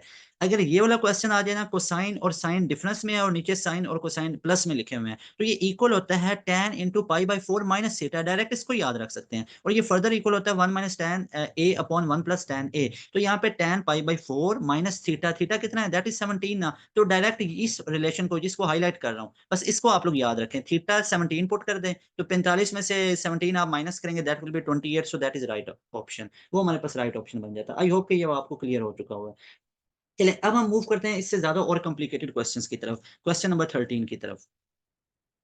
ये तो कॉम्प्लिकेटेड नहीं था, अब थोड़ा सा और लेवल एडवांस करते हैं। जैसे मैं आपसे कहता हूं कि A and B those are positive acute angles, ये पॉजिटिव एक्यूट एंगल्स हैं फॉर एग्जांपल, और वो किस सेंस में है, सच दैट, कंडीशन पूरी कर लेते हैं, कि जो cos 2b है that is equal to 3 sine square A, ये इसके इक्वल है। हाईलाइट कर रहा हूं ताकि आपका फोकस इस पे जाए, ठीक है, ये देखें। और इसके अलावा एंड जो हमारे पास 3 साइन 2a है, ये इक्वल आ रहा है 2 साइन 2b के, इसको भी हाईलाइट कर लेते हैं। ये हमारे पास गिवन क्वेश्चन है, ठीक है, उसकी कंडीशन है। देन आप लोगों ने फाइंड आउट करना है, देन फाइंड, फाइंड किसकी वैल्यू करनी है, आप लोगों ने फाइंड आउट करना है a plus 2b। So simple find out करना, उसने बड़ा सिंपल सा पूछा हुआ है, किसको फाइंड आउट करें। अब ऑप्शंस देख लेते हैं, एक होगा पाई बाई 6, या पाई बाई 4, या होगा पाई बाई 3 कर लेते, और डेल्टा ऑप्शन कर लेते पाई बाई 2। देखते जरा हमारे पास राइट ऑप्शन क्या होगा, सोल्यूशन की तरफ चलते हैं। ये देखें आप लोग, यहाँ पे क्यों ना नहीं समझ आ रही क्या करना चाहिए, अगर वो आपसे a प्लस 2b पूछ रहा है, इन दोनों का कॉम्बिनेशन पूछ रहा है, a प्लस 2b, इसका मतलब है कहीं ना कहीं पे हमारे पास सम वाली चीजें आनी चाहिए। सम कैसे फाइंड आउट कर सकते हैं? अब देखें ना, ये सम में लिखा हुआ है, सम में लिखा हुआ है ना, तो सम कहाँ से आएगा? प्रोडक्ट से आएगा। और प्रोडक्ट कहाँ से आएगा? इस क्वेश्चन से आएगा। अब इस क्वेश्चन को ऐसे सॉल्व करते हैं कि प्रोडक्ट में बन जाए। फॉर एग्जांपल ये हमारे पास लिखा हुआ है ना, cosine 2b equal to 3 sine square, यहाँ पे बल्कि मैं लिख देता हूँ, ये देखें, ये लिखा हूँ ना, cos 2b that is 3 sine square a, इसके इक्वल है। अगर मैं इसको डिवाइड करता हूँ, we can divide both equations, एक ये इक्वेशन हमारे पास फॉर एग्जांपल, और मैं दूसरी इसको बना लेता हूँ। डिवाइड कर सकते हैं ना, मैथ में बचपन से पढ़ते आ रहे हैं, दो इक्वेशन को ऐड कर सकते हैं, डिवाइड मल्टीप्लाई, तो क्यों ना मैं इसको डिवाइड कर देता हूँ, cos 2b वाले को, इसके नीचे मैं करता हूँ 2 साइन 2b, 2 साइन 2b, इसको मैंने इसके साथ कर दिया, और इधर मैंने डिवाइड कर दिया। अब दूसरे वाला कौन सा था? दैट इज 3 साइन स्क्वायर ए। अब 3 साइन स्क्वायर ए के साथ मैंने इसको कर दिया, ठीक है। ये हमारे पास 3 sine 2a that is 3 sine 2a, ये 2a हमारे पास, तो यहाँ पे 2a कर लिया। अब इससे हमारे पास होगा क्या, ये आप लोग देखें, इससे हमारे पास ये 3 से कैंसिल हो जाएगा, और यहाँ पे अब देखें, ये कोसाइन अपॉन साइन हमारे पास बन रहा है, और ये हमारे पास sine square upon sine 2a आ रहा है, ऐसे ही है। अब इसको अगर हम फर्दर सॉल्व करते हैं तो क्या बनेगा? That will B cos 2b upon, ये हमारे पास आ गया 2 साइन 2b इक्वल टू, आगे क्या आ रहा है? साइन स्क्वायर ए, तो ये साइन स्क्वायर ए आ गया अपॉन, अब साइन 2a, इसको लिख सकते हैं 2 साइन ए कॉस ए, ठीक है। कंफ्यूज नहीं होना, ये साइन 2a है और मैंने नीचे साइन 2a लिखा है, जो कि 2 साइन ए कॉस ए आ गया, क्लियर है। अब ये 2 से कैंसिल हो जाएगा, ये साइन साइन से कैंसिल हो जाएगा। अब इधर क्या बचा? इधर हमारे पास बचा cos 2b, मल्टीप्लाई किया, क्रॉस मल्टीप्लाई करें, ठीक है, तो ये इसके साथ आ जाएगा हमारे पास cos a, ऐसे ही है। अब दरमियान में इक्वल टू हमारे पास आ जाएगा, और ये इक्वल टू डाल के इधर क्या आ जाएगा? ये हमारे पास आ जाएगा साइन 2b और साइन a, ऐसे ही है। अगर मैं इस सारी टर्म को इधर लेके आ जाऊं, ठीक है, सारी टर्म को इधर लेके आ जाऊं, तो इधर लिखने लगा हूं, तो ये हो जाएगा cos 2b cos a minus sine 2b और साइन a, और ये इक्वल टू 0 आ जाएगा। अब ये पूरा इक्वल टू 0 आ रहा है, और ये ओपन फॉर्म में लिखा है, और यहाँ पे आप लोग देखें ये डिफरेंस में लिखा है ना, इधर भी सेम फंक्शन है, इधर भी सेम फंक्शन आ रहा है, तो डेफिनेटली हमारे पास डिफरेंस में लिखा है, तो इसको हम क्लोज फॉर्म में कैसे लिख सकते हैं? That should B 2b plus a, ये 2b प्लस a की इक्वल होगा, और यहाँ पे हमारे पास ये कोसाइन 2b प्लस a के इक्वल होगा, ऐसे ये पूरा लिख लेते हैं। That will be cosine 2b plus a, और ये इक्वल किसके आ रहा है? 0 के, और यहाँ से 2b प्लस a हम लोगों ने निकालना है, ऐसे ही a प्लस 2b कर लें, तो cos ऑफ 0 किस पे होता है? पाई बाई 2 पे होता है, तो डेफिनेटली अगर हमारे पास cos into 2b plus a that is equal to 0 degrees, और कोसाइन ऑफ 0 किस पे होता है? पाई बाई 2 पे, so 2b plus a that should be pi by 2, तो एंगल कितना निकला? Pi by 2, so delta option is right option. ये क्वेश्चन दोबारा देखेंगे, यहाँ पे था क्या कि ए और बी दो एक्यूट पॉजिटिव एंगल्स हैं, सच दैट ये उसने कंडीशन दी थी, अगर ये वैल्यू फाइंड आउट करने का पूछ लेना कि एंगल का सम निकालना है, तो आप लोगों ने हमेशा रेशो लेनी है। आई रिपीट कि whenever he will ask to find the sum of angle, तो आप लोगों ने क्या लेनी है? उन फंक्शंस की रेशोज लेनी है, रेशो लेके कैंसिल आउट करना है, क्रॉस मल्टीप्लाई करना है, सारा एक तरफ करेंगे तो ऑटोमेटिकली ये डिफरेंस में आया पड़ा है, डिफरेंस से प्रोडक्ट में लिखेंगे, और ऑटोमेटिकली आप लोगों को इसमें पता चल जाएगा कि ये आगे क्या बनेगा, तो 2b plus A that will B pi by 2, और पाई बाई 2 हमारे पास राइट ऑप्शन होगा। That is about question number 3। अब इसी से मिलता जुलता एक और क्वेश्चन आगे करते हैं, तब ज्यादा चीजें क्लियर होंगी। जैसे देखें क्वेश्चन नंबर 14 की तरफ चलते हैं। जैसे मैं आपसे कहता हूँ कि हमारे पास लिखा है sine 3x plus cos 3x plus 4 sine cube x minus 3 sine x plus 3 cos x minus 4 cos cube x, ये इक्वल टू किसके होगा? यहाँ पे देखें, ऑप्शन दे लेते हैं, 0 के 1 के इक्वल होगा, या 2 साइन 2x के इक्वल होगा, या 4 कॉस 4x के इक्वल होगा। तो सिंपल इज दैट, ये सारा किसके इक्वल हमारे पास होगा? That will be 0। कैसे 0 होगा? यहाँ पे ये रिलेशंस आप लोग देखें, cos 3x, ये cos 3x किसके इक्वल होता है? That is 4 cos cube x minus 3 cos x, और इसी तरह sin 3x किसके इक्वल होता है? ये 3 sin x minus 4 sin cube x, इसी के इक्वल होता है ना। तो यहाँ पे देखें, अगर आप sin 3x और cos 3x की वैल्यू पुट करेंगे, ये आ जाएगा, तो ये सारे आप लोग चेक करें, एक दूसरे से कैंसिल आउट नहीं यहाँ पे हो जाएंगे, तो इसलिए ये सारे कैंसिल आउट हो जाएंगे, तो हमारे पास क्या बचेगा? यहाँ पे हमारे पास ये इक्वल टू, वो पूछ रहा है कि इक्वल टू क्या आ जाएगा? दैट विल बी 0, क्योंकि प्लस माइनस वाले जब कैंसिल होते हैं तो 0 बचता है, और अगर रेसिप्रोकल वाले होते हैं तो 1 बचता है, ये आप लोगों को पता है। सो हमारे पास alpha option that will be right option. तो ये हमारे पास है क्वेश्चन नंबर 14। इसी तरह यहाँ पे हम चलते हैं क्वेश्चन नंबर 15 की तरफ। क्वेश्चन नंबर 15 देखें, आप लोग पूरा फोकस आप लोगों ने यहाँ पे रखना है। जैसे मैं आपसे पूछता हूँ कि for example value of ordinate ordinate आपने बताने हैं ऑफ ग्राफ, ग्राफ के ऑर्डिनेट, और ग्राफ किसका, y is equal to 2 plus cosine x. 2 plus cosine x कर लें, और एक इसी के सिमिलर हमारे पास एनईटी में भी आया हुआ था जिसमें साइन दिया हुआ था, लाइज इन इंटरवल। तो ये किस इंटरवल में लाई करेगा? ठीक है, ये क्वेश्चन मैं आपको समझाता हूँ, आपको क्लियर हो जाएगा। 0 से 1, सारे क्लियर हो रहे हैं ना आपको? साथ साथ 0 से 3, बस फोकस इस पे रखें, या -1 से 1 तक, बिल्कुल इसके साथ साथ ही होगा कोई आंसर, या 1 से लेके 3 तक। ठीक है, 3 को जरा प्यारा करके लिखते हैं, 1 से लेके 3। चलिए अब हम देखते हैं इसका सोल्यूशन। तो हमें पता है कि जो साइन एक्स का हमारे पास डोमेन आती है, वो हमारे पास डोमेन उसकी क्या आती है, दैट इज, जो उसकी रेंज आती है, सॉरी इंटरवल पूछा ना, ऑर्डिनरी, दैट इज -1 + 1, इंक्लूडिंग -1 + 1। तो जाहिर बात है यहाँ पे सॉरी यहाँ पे कोसाइन है तो कोसाइन में लिख लेते हैं, कोसाइन एक्स उसकी भी क्या होगी, -1 से लेके 1 तक। तो यहाँ पे 2 प्लस कोसाइन एक्स, इसकी किससे बिलोंग करेगी? तो ऐड कर दें, 2 को -1 में ऐड करें 1, और 1 में ऐड करें तो 3, so that will B delta option. तो डेल्टा ऑप्शन हमारे पास राइट ऑप्शन होगा। सिमिलरली अगर मैं आपसे कह दूं 3 प्लस साइन एक्स, इसका मुझे इंटरवल बताएं, जल्दी से जरा मुझे बताएं इसका इंटरवल कितना होगा। सारे बच्चे मैसेज करके मुझे बताएंगे जल्दी से। 3 प्लस साइन एक्स, इसका हमारे पास इंटरवल कितना बनेगा? इसके हमारे पास इंटरवल रेंज कितनी होती है, -1 से लेके 1 तक, ये रेंज है ना। अब 3 प्लस साइन एक्स से जो भी स्टार्ट में लिखा होगा उसको ऐड कर दें। 3 को -1 में ऐड करेंगे तो क्या बन जाएगा, ये हमारे पास बन जाएगा 2, ऐसे ही, और इसमें ऐड करेंगे तो 4, तो 2 से लेके 4 तक होगी। क्लियर हुआ या नहीं हुआ, जल्दी से बताएं, क्लियर हुआ या नहीं हुआ? सारे बच्चे बता दें, फुल क्लियर है ये आपको? वेरी गुड, बिल्कुल ठीक है। अब हम चलते हैं नेक्स्ट क्वेश्चन की तरफ। वेरी गुड, बिल्कुल ऐसे एक्टिव होके बैठना है आप लोगों ने। मैं दोबारा बता देता हूँ, ये देख लें, 2-4 स्टूडेंट को नहीं हुआ। तो अगर हमसे वो इंटरवल पूछेगा तो जो भी मेन फंक्शन से पहले होगा उसको उसकी रेंज में ऐड कर दिया जाता है। तो 2 प्लस हो रहा है ना, तो ऐड हो रहा है कॉस के अंदर, और कॉस की रेंज कितनी होती है, -1 से लेके 1 तक। तो भाई ये 2 प्लस हो रहा है ना, ऐड हो रहा है, तो आप सीधा सीधा इसमें ऐड कर दें। तो 2 में 2 को ऐड करें -1 में तो 1 आएगा, बिल्कुल आएगा। 2 को 1 में ऐड करें 3 आएगा। तो that is by delta option हमारे पास राइट ऑप्शन है। हमने तो सीधी सीधी डोमेन रेंज पड़ी हुई ना, cos x की -1 से 1 तक होगी, लेकिन अगर 2 प्लस इस तरह आ जाए तो उसको आप लोगों ने सिंपल ऐड करना है। That is about question number 15। अब इसी तरह हम चलते हैं क्वेश्चन नंबर 16 की तरफ, बस ये लास्ट पे क्वेश्चन रह गए हुए हैं।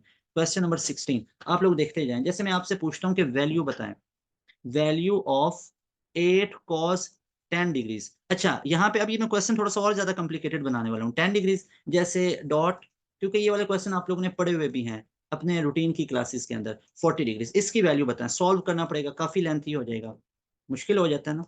तो इसका मैं आपको एक आसान सा तरीका बताता हूँ। कॉट 10 डिग्रीज, और सी ऑप्शन है कोसिकेंट 10 डिग्रीज होगा, या डेल्टा ऑप्शन है सीकेंट 10 डिग्रीज होगा। ध्यान से देखें आप लोग। तो इसका हमारे पास सोल्यूशन अगर करेंगे तो राइट ऑप्शन क्या होगा, कॉट 10 डिग्रीज होगा। कैसे पता चला, मैं भी आपको बताता हूँ। यहाँ पे देखें, मैं ना सारा का सारा सोल्यूशन इस 8 के साथ करने लगा हूँ। देखें आप लोग, ध्यान देना पूरा, आप लोगों ने समझ तब आएगी, पूरा फोकस होकर समझें। लिखा हुआ क्या है, 8 cos 10 degrees dot cos 20 degrees dot cos 40 degrees. बहुत लंबा चौड़ा प्रोसीजर होने वाला है, मैं आपको विद इन सेकंड्स वाला बता रहा हूँ इस 8 को, लेकिन समझाऊंगा तो टाइम लगेगा ना। 8 को मैं कैसे लिख सकता हूँ, इसको मैं लिख सकता हूँ 2 × 2 × 2, बिल्कुल लिख सकते हैं, इतनी मैथ तो आती है। मल्टीप्लाई, भाई आगे हमारे पास क्या लिखा आ रहा है, आगे हमारे पास cos 10 डिग्रीज है, लेकिन उससे पहले मैं sin 10 से मल्टीप्लाई भी कर लूंगा। sin 10 डिग्री से मैंने क्या कर लिया, मल्टीप्लाई भी कर लिया, और साथ में मैंने sin 10 डिग्री से डिवाइड भी कर लिया, कोई फर्क नहीं पड़ेगा। अब आगे मेरा एज इट इज आ रहा है, कौन सा आ रहा है, दैट इज कोसाइन वाला ना। ठीक है, तो ये cosine 10 degrees as it is आ गया। डॉट आगे क्या आ रहा है, दैट इज कोसाइन 20 डिग्रीज, और आगे आ रहा है कोसाइन 40 डिग्रीज। अब जरा ध्यान से समझें आप लोग, रेड के साथ करने लगा हूं, ये देखें, ये हमारे पास आ गया 2 sin theta cos theta, am I right, 2 sin theta cos theta. अब इस सब की जगह मिला के मैं क्या लिख सकता हूँ, साइन 2 थीटा, और वो साइन 2 थीटा 2 × 10 20 डिग्रीज लिख सकता हूँ, बिल्कुल लिख सकता हूँ। अब यहाँ पे देखें, अब इस पूरे को आप लोग देखें, ये जिसको हाईलाइट कर रहा हूँ, ये 2 साइन थीटा और cos थीटा। अब चेक करें, 2 साइन थीटा cos थीटा, तो ये साइन 2 थीटा होता है ना। अब इस पूरे की जगह पे मिला के मैं क्या लिख सकता हूँ, इसकी जगह साइन 2 थीटा लिख सकता हूँ, और sine 2 theta, theta is 40 degrees, तो ये आ जाएगा साइन 40 डिग्रीज, बिल्कुल ठीक है। अब आगे देखें, ये वाला 2 लास्ट वाला बचा, 2 साइन थीटा cos थीटा, तो 2 साइन थीटा cos थीटा मिला के क्या लिख सकता हूँ, sine 2 theta, that is sine of 80 degrees. So ऊपर बचा साइन ऑफ 80 डिग्रीज, और नीचे बचा साइन ऑफ 10 डिग्रीज। अब साइन ऑफ 80 को मैं cos ऑफ 10 डिग्रीज लिख सकता हूँ ना, को रेशियो है, और नीचे sine of 10 degrees, and cos upon sine that is cot of 10 degrees. बताएं क्वेश्चन क्लियर हुआ या नहीं हुआ? Beta option is right option, जल्दी से बताएं मुझे। वेरी गुड, वेरी गुड, पूरा फोकस होके समझेंगे तो समझ आएगी, अगर इधर उधर के डिस्ट्रैक्शंस में पढ़ेंगे तो समझ नहीं आएगी। वेरी गुड, वेरी गुड, बिल्कुल, ये आसपास के डिस्ट्रैक्शंस को खत्म करते हैं आप लोग, पूरा फोकस होकर समझे इस पे।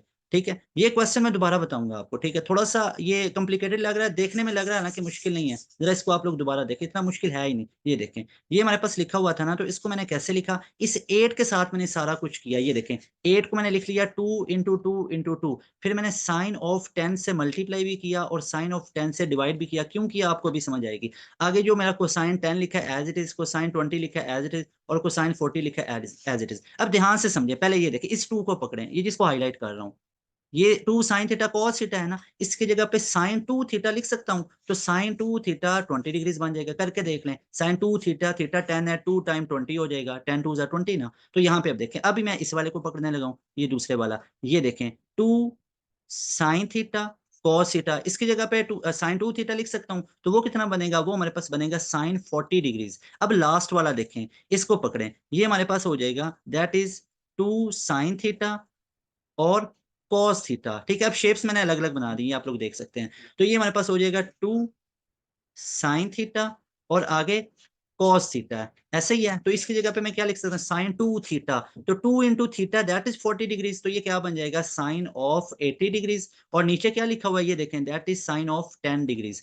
तो साइन ऑफ 80 की जगह पे कोसाइन ऑफ 10 डिग्रीज भी लिखा जा सकता है ना, क्योंकि कोर रेशियोज का सम ये इक्वल होगा और इनके एंगल का सम 90 होगा, दैट विल बी इक्वल। और नीचे साइन ऑफ 10 डिग्रीज है, तो ये हमारे पास कितना हो गया, cos upon sine that is cot, और वैल्यू कितनी आ गई, 10 डिग्रीज है। So simple, beta option is right option. बताएं अब आपको समझ आ रही या नहीं आ रही, फुल क्लियर हुआ या नहीं हुआ, जल्दी से बताएं, ऑनेस्ट रिव्यू बताते जाए मुझे साथ साथ। फुल क्लियर हुआ, वेरी गुड। अब लग रहा है और ज्यादा क्लियर होगा, मैथ आने लग गया, ये नहीं आया, कोई फ्लो बन रहा है आप लोगों का।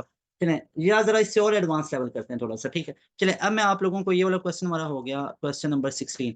अब हम चलते हैं क्वेश्चन नंबर 17। चलें चलें इजी, चलें इजी वाला क्वेश्चन अब ये देख लें। चले, आप लोग बताएं कि cot of 48 degrees minus cos of 12 degrees, बताएं जरा इसका आंसर क्या होगा। ऑप्शन चले दे देता हूँ। ऑप्शन है स्क्वायर रूट 5 माइनस 1/4, दूसरा ऑप्शन है 1 माइनस स्क्वायर रूट 5/4, और तीसरा ऑप्शन है स्क्वायर रूट 5 प्लस 1/2, और डेल्टा ऑप्शन है 1 माइनस स्क्वायर रूट 5/8। जल्दी से बताएं इसका क्या होगा, ये आप लोगों ने अब खुद सॉल्व करना, जल्दी से बताएं, हो गया नहीं हुआ, बताएं जल्दी से इसका, शाबाश। आप लोगों ने एक पढ़ा हुआ है, ये देखे ना, दोनों डिफरेंस में लिखा हुआ है, तो ये आप लोगों ने पढ़ा हुआ है, cos of A minus cos of B that will be -2 sine A plus B upon 2 dot sine A minus B upon 2। बड़े बच्चों वाले फार्मूलाज हैं, आप तो ये ट्रांसफॉर्मेशन वाले हैं ना फार्मूलाज, ये तो बड़े सिंपल वाले आप लोग ने पढ़ रखे हैं। तो यहाँ पे जस्ट हम अप्लाई कर देते हैं। तो ये हमारे पास ऊपर माइनस में लिखा है, तो इसको मैं कैसे लिख सकता हूँ, आगे इधर लिख रहा हूँ, इसको मैं लिख सकता हूँ ना -2 साइन, पहले अल्फा प्लस बीटा, ये हमारे पास 30 डिग्रीज आ जाएगा डिवाइड करके, डॉट साइन ऑफ 18 डिग्रीज आ जाएगा, बिल्कुल ठीक है। अब साइन ऑफ हमारे पास जो 30 डिग्रीज होता है वो किसके इक्वल होता है, यहाँ पे इसको लेके आ जाते हैं ना, इधर मैदान में लेके आते हैं ना इधर। तो ये देखें, ये हमारे पास -2 इंटू साइन ऑफ 30 कितना होता है 1/2 इंटू, अब कॉज ऑफ साइन ऑफ 18 कितना होता है स्क्वायर रूट 5 माइनस 1/4, नहीं आता तो याद रखना है, ठीक है। कोई भी वैल्यू पूछेंगे अभी आपको याद रखना पड़ेगा, मैंने भी याद रखी है, एक दफा पढ़ना पड़ता है, सारा याद रखना पड़ता है, साइन 1 2 3 4 5, एटलीस्ट आपको ये पता होना चाहिए, साइन 15 साइन 18 साइन 72 कॉस 72, तो ये सारी वैल्यूज ना आपको याद होनी चाहिए। साइन 12 पे साइन 18 और कॉस 72 पे सेम होगी, तो ये वैल्यूज याद रखें आप लोग। अच्छा, अब ये 2 से कैंसिल हो जाएगा, माइनस में बचेगा, तो ये हमारे पास बन जाएगा 1 minus square root 5/4, so that is why beta option will be right option, so simple. ये तो सी भी आ गया अंदर, तो ये बीटा ऑप्शन ठीक है। क्लियर है सारे स्टूडेंट को, जल्दी से बता दें, सारे स्टूडेंट्स को क्लियर है। वेरी गुड वेरी गुड, बिल्कुल ठीक है, क्लियर है, ठीक है। अच्छा, कुछ बच्चे कह रहे हैं नहीं क्लियर हुआ है, ठीक है, दोबारा से ये देखेंगे। ये हमारे पास क्या लिखा हुआ है, अब ये तो बड़ा सिंपल सा था ना, ये तो होना चाहिए। ये हमारे पास लिखा हुआ है कॉस, ये कॉस है हमारे पास, that is 48 degrees minus cos 12, तो दोनों माइनस में लिखे हुए हैं। तो अगर ये दोनों माइनस में लिखे हुए हैं, तो इसको हम -2 sine A plus B upon 2 और sign A minus B upon 2 लिख सकते हैं ना। तो इसको मैंने ऐसे ही लिखा, तो ये alpha plus beta 48 plus 12 that is 60 that is 30 degree. अब ये बच्चों वाली कैलकुलेशन है, ये अब आपको जुबानी फौरन से करनी चाहिए। तो ये 30 बना, और ये 48 माइनस 12 किया, तो ये आप लोग करें, ये कितना हो जाएगा, ये 46, फिर कम करें तो 36 को 2 पे डिवाइड किया, 18 आ गया, तो वही मैंने लिख लिया 18। अब ये देखें, साइन ऑफ 30 होता है 1/2, 2 से कैंसिल हो गया, ऐसे कैंसिल होता है ऐसे, ये भी अब पता चल गया। तो आगे साइन ऑफ 18 है वो पुट किया, तो that is 1 minus square root 5/4, so beta option is right option. तो यहाँ तक हमारे जो क्वेश्चन नंबर 17 तक वाइंड अप हो जाता है। और अभी आगे हमने अब चलना है नंबर सिस्टम और कुछ और चैप्टर्स हैं उनकी तरफ भी। अब यहाँ पे पहले एक बड़ी ज़रूरी की अनाउंसमेंट आप लोग सुन लें कि आप लोगों का पता है ना कल कौन-सी डेट बन रही है? कल 20th मई है। कल हमारी रिवीजन क्लासेस स्टार्ट हो रही हैं फ्रॉम टुमारो। ये सबसे इंपॉर्टेंट क्वेश्चन के तौर पे इसको समझें। कल से हमारी फ्रॉम टुमारो इंशाल्लाह हमारी स्टार्ट हो रही हैं रिवीजन क्लासेस। और रिवीजन क्लासेस की ब्यूटी मैं आपको बताता हूँ, समझें आप लोग। रिवीजन क्लासेस हमारी स्टार्ट होंगी एग्जैक्ट 6 पीएम पे। सबको काम है, नहीं हो सकता सर ये है, वो है, सारी चीज़ें एक साइड पे रखें, वो मैं नहीं सुनने वाला, ये हो जाएगा, वो हो जाएगा, कुछ भी नहीं लगा हूँ। तो यहाँ पे देखें 11 मैथ का नंबर सिस्टम। सबसे पहले आप लोग देख लें कि नंबर सिस्टम कहाँ से स्टार्ट होते हैं। सारी कहानी स्टार्ट होती है कॉम्प्लेक्स नंबर से। अब कॉम्प्लेक्स नंबर्स बेसिकली वो नंबर्स हैं जिनको आप कह सकते हैं कि सबके पेरेंट नंबर कौन से, तो उन्हें कॉम्प्लेक्स नंबर कहते हैं। बड़ा पढ़ा होगा आप लोगों ने पहले भी इन सारी चीज़ों को। आज जरा थोड़ी सी और डिटेल में देख लें। रेलेवेंट टू ई कैट देख लेना कि ई कैट वगैरह में कैसी-कैसी चीज़ें आती हैं। तो ये आप लोग देखते जाएँ। तो कॉम्प्लेक्स नंबर टोटल होते हैं। अब कॉम्प्लेक्स नंबर में फर्दर आगे क्या होते हैं, 2 तरह के नंबर होते हैं। एक तो नंबर आ जाते हैं हमारे पास इमेजिनरी, ठीक है? इमेजिनरी होते हैं इसलिए आई से स्टार्ट होते हैं इसलिए उनको आयोटा से लिखते हैं। और दूसरे हमारे होते हैं रियल नंबर। अब ना ये जो रियल होते हैं ये फर्दर आगे 2 तरह के होते हैं। एक हमारे पास हो जाते हैं रैशनल, पी बाई क्यू की फॉर्म में लिखेंगे, और एक हो जाएँगे इर्रेशनल, ठीक है? अब ये बेसिक सी चीज़ें हैं, यहाँ से एमसीक्यूज़ आ रखे हैं, ठीक है? अब ये जो रैशनल होते हैं ये फर्दर 2 तरह के होते हैं। कौन-कौन से? ये जनाब रैशनल फर्दर होंगे या तो इंटीजर्स, याद रखना, या तो इंटीजर्स होंगे या ये होंगे नॉन इंटीजर्स, या ये होंगे नॉन इंटीजर्स। बड़ी मजे की बात है, ये इंटीजर्स फर्दर आके हमारे पास 3 तरह के होते हैं। कौन-कौन से? या तो होते हैं पॉजिटिव इंटीजर, या होते हैं नेगेटिव, और या होते हैं पॉजिटिव एंड नेगेटिव इंटीजर, जिनको न्यूट्रल इंटीजर्स भी कहते हैं। हमारे सिलेबस में नहीं है लेकिन होते हैं।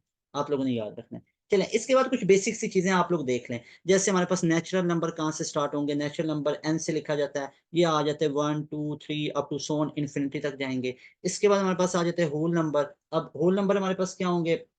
डब्ल्यू से स्टार्ट करेंगे। अगर नेचुरल नंबर में हम लोग ऐड कर दें ज़ीरो को, अगर नेचुरल नंबर में ज़ीरो को ऐड कर दें, तो वो क्या बन जाते हैं? होल नंबर बन जाते हैं। अब ये सारी बेसिक चीज़ें हैं, बस इनको एक दफ़ा पढ़ लें और आप लोगों को पहले भी शायद ये पता ही होंगी, ठीक है? इसके बाद इंटीजर्स आ जाते हैं। अब इंटीजर्स क्या आते हैं इसको देख लें। पहली तो बात है, जो इंटीजर होते हैं ना, इनको या तो आई से डिनोट किया जाता है या जी से डिनोट किया जाता है। दोनों इनको डिनोट रिप्रेजेंटेशन के लिए आई भी यूज़ करते हैं और जी भी यूज़ करते हैं। अब इंटीजर्स क्या होंगे? इंटीजर्स होंगे -3, मतलब इन्फिनिटी से स्टार्ट हो रहे हैं ना, मतलब यहाँ से इन्फिनिटी से -3 आएगा कहीं न कहीं पे, फिर -2 आएगा, फिर -1 आएगा, 0 है, फिर +1, 2, 3 अप टू सो ऑन चले जाएगा। तो ये सारा इस तरह हमारे पास चलता जाता है, ठीक है? ये इंटीजर्स आ जाते हैं, इन्फिनिटी तक जाते हैं। अब ये जो इंटीजर्स है ना, यहाँ पे मैंने आपको बताया ना टोटल हमारे पास 1, 2, 3 इतनी तरह के होते हैं। अब बेसिक इसके टाइप्स 4 होती हैं। अगर आप वैसे मुझसे पूछेंगे ना टू बी वेरी ऑनेस्ट कि इंटीजर्स के टोटल सर टाइप्स बताएँ, तो दीज़ आर 4 टाइप्स। पहले मैं आपको बता देता हूँ 4 टाइप्स क्या हैं। पेपर में पूछ सकता है, बहुत इंपॉर्टेंट है। तभी तो आपको पढ़ा रहा हूँ, क्योंकि ये इंपॉर्टेंट है उसके। टाइप्स ऑफ इंटीजर्स देख लें, क्योंकि हमारे सिलेबस में कुछ चीज़ें नहीं लिखी होती हैं अनफॉर्चुनेटली, और वही आ रही होती हैं एनईटी, ईकैट में। तो ये देखें टाइप्स ऑफ इंटीजर्स क्या हो सकते हैं। एक तो पॉजिटिव इंटीजर्स होते हैं, ठीक है जी, पढ़ रखे हैं। नेगेटिव हैं, ये भी पता है। और अभी हमने एक और देखे थे कि जो पॉजिटिव नेगेटिव इकट्ठे होते हैं उनको बेसिकली क्या कहते हैं? उन्हें हम कहते हैं नॉन नेगेटिव इंटीजर। अलग होते हैं। नॉन नेगेटिव का मतलब पॉजिटिव नहीं होने वाला। नॉन नेगेटिव इंटीजर्स होंगे और एक होंगे नॉन पॉजिटिव इंटीजर्स। ठीक है? तो ये 4 तरह के इंटीजर्स होते हैं, आप लोगों ने याद रखना है। अब यहाँ पे हम डी मोवरीज़ थ्योरम को डिस्कस करने वाले हैं। कंप्लीट उसको बताऊँगा कि डी मोवरीज़ थ्योरम हमारे पास है क्या, और उसके एप्लीकेशन समझाऊँगा एग्ज़ैक्ट। आप लोगों ने उसकी स्टेटमेंट पढ़ रखी है, और स्टेटमेंट पढ़ के वैसे कुछ बच्चे परेशान हो जाते हैं कि स्टेटमेंट का मतलब क्या है? तो कंप्लीट उसका मतलब समझाने वाला हूँ। पूरा फ़ोकस होके बैठना है आप लोगों ने, पूरा फ़ोकस इस पे रखना है। अब सबसे पहले देखें कि डी मोवरीज़ थ्योरम हमें बताता क्या है? सबसे सिंपलेस्ट उसकी फॉर्म में आपको बताता हूँ। डी मोवरीज़ थ्योरम, अच्छा, इसको हम लिख लेंगे डीएमटी आसानी के लिए, ठीक है? अब ये डीएमटी हमारे पास बेसिकली है क्या? ये ना 2 चीज़ें सबसे बेसिक बताता है। क्या बताता है कि अगर हमारे पास कोई एक कॉम्प्लेक्स नंबर है, रियल पार्ट भी है, आयोटा वाला पार्ट भी है। अगर मैं उसकी पावर कोई ले लेता हूँ, जैसे एक पॉजिटिव इंटीजर 3 ले लिया, ठीक है? एक पॉजिटिव इंटीजर 3 ले लिया, तो अब इसकी हमारे पास वैल्यू सिंगल आएगी। आई रिपीट, अगर हमारे पास कोई एक कॉम्प्लेक्स नंबर है, ये डीएमटी हमारे पास क्या बताता है, डी मोवरीज़ थ्योरम, कि अगर कोई हमारे पास कॉम्प्लेक्स नंबर है, उसकी पावर लूँगा, सिंगल वैल्यू बताएगा। लेकिन दूसरा पॉइंट बड़ा इंटरेस्टिंग बताता है कि अगर मैं इसकी पावर पी बाई क्यू की फॉर्म में लूंगा, मतलब रैशनल में लूंगा, जैसे फॉर एग्जांपल यहाँ पे मैं ले लेता हूँ 1/3, अब इसकी वैल्यू सिंगल नहीं होगी, अब इसकी 3 वैल्यूज होंगी। Very interesting.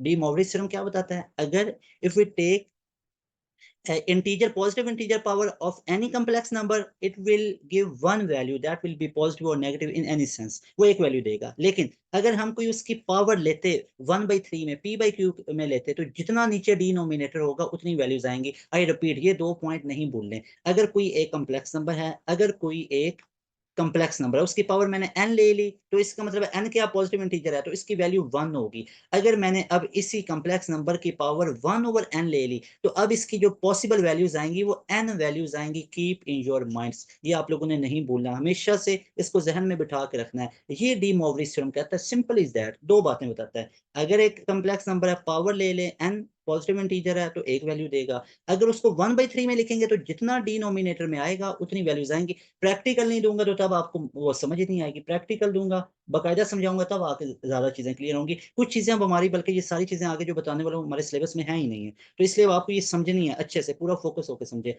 अब हम बात कर लेते हैं जरा मैथ की टर्म में, ठीक है।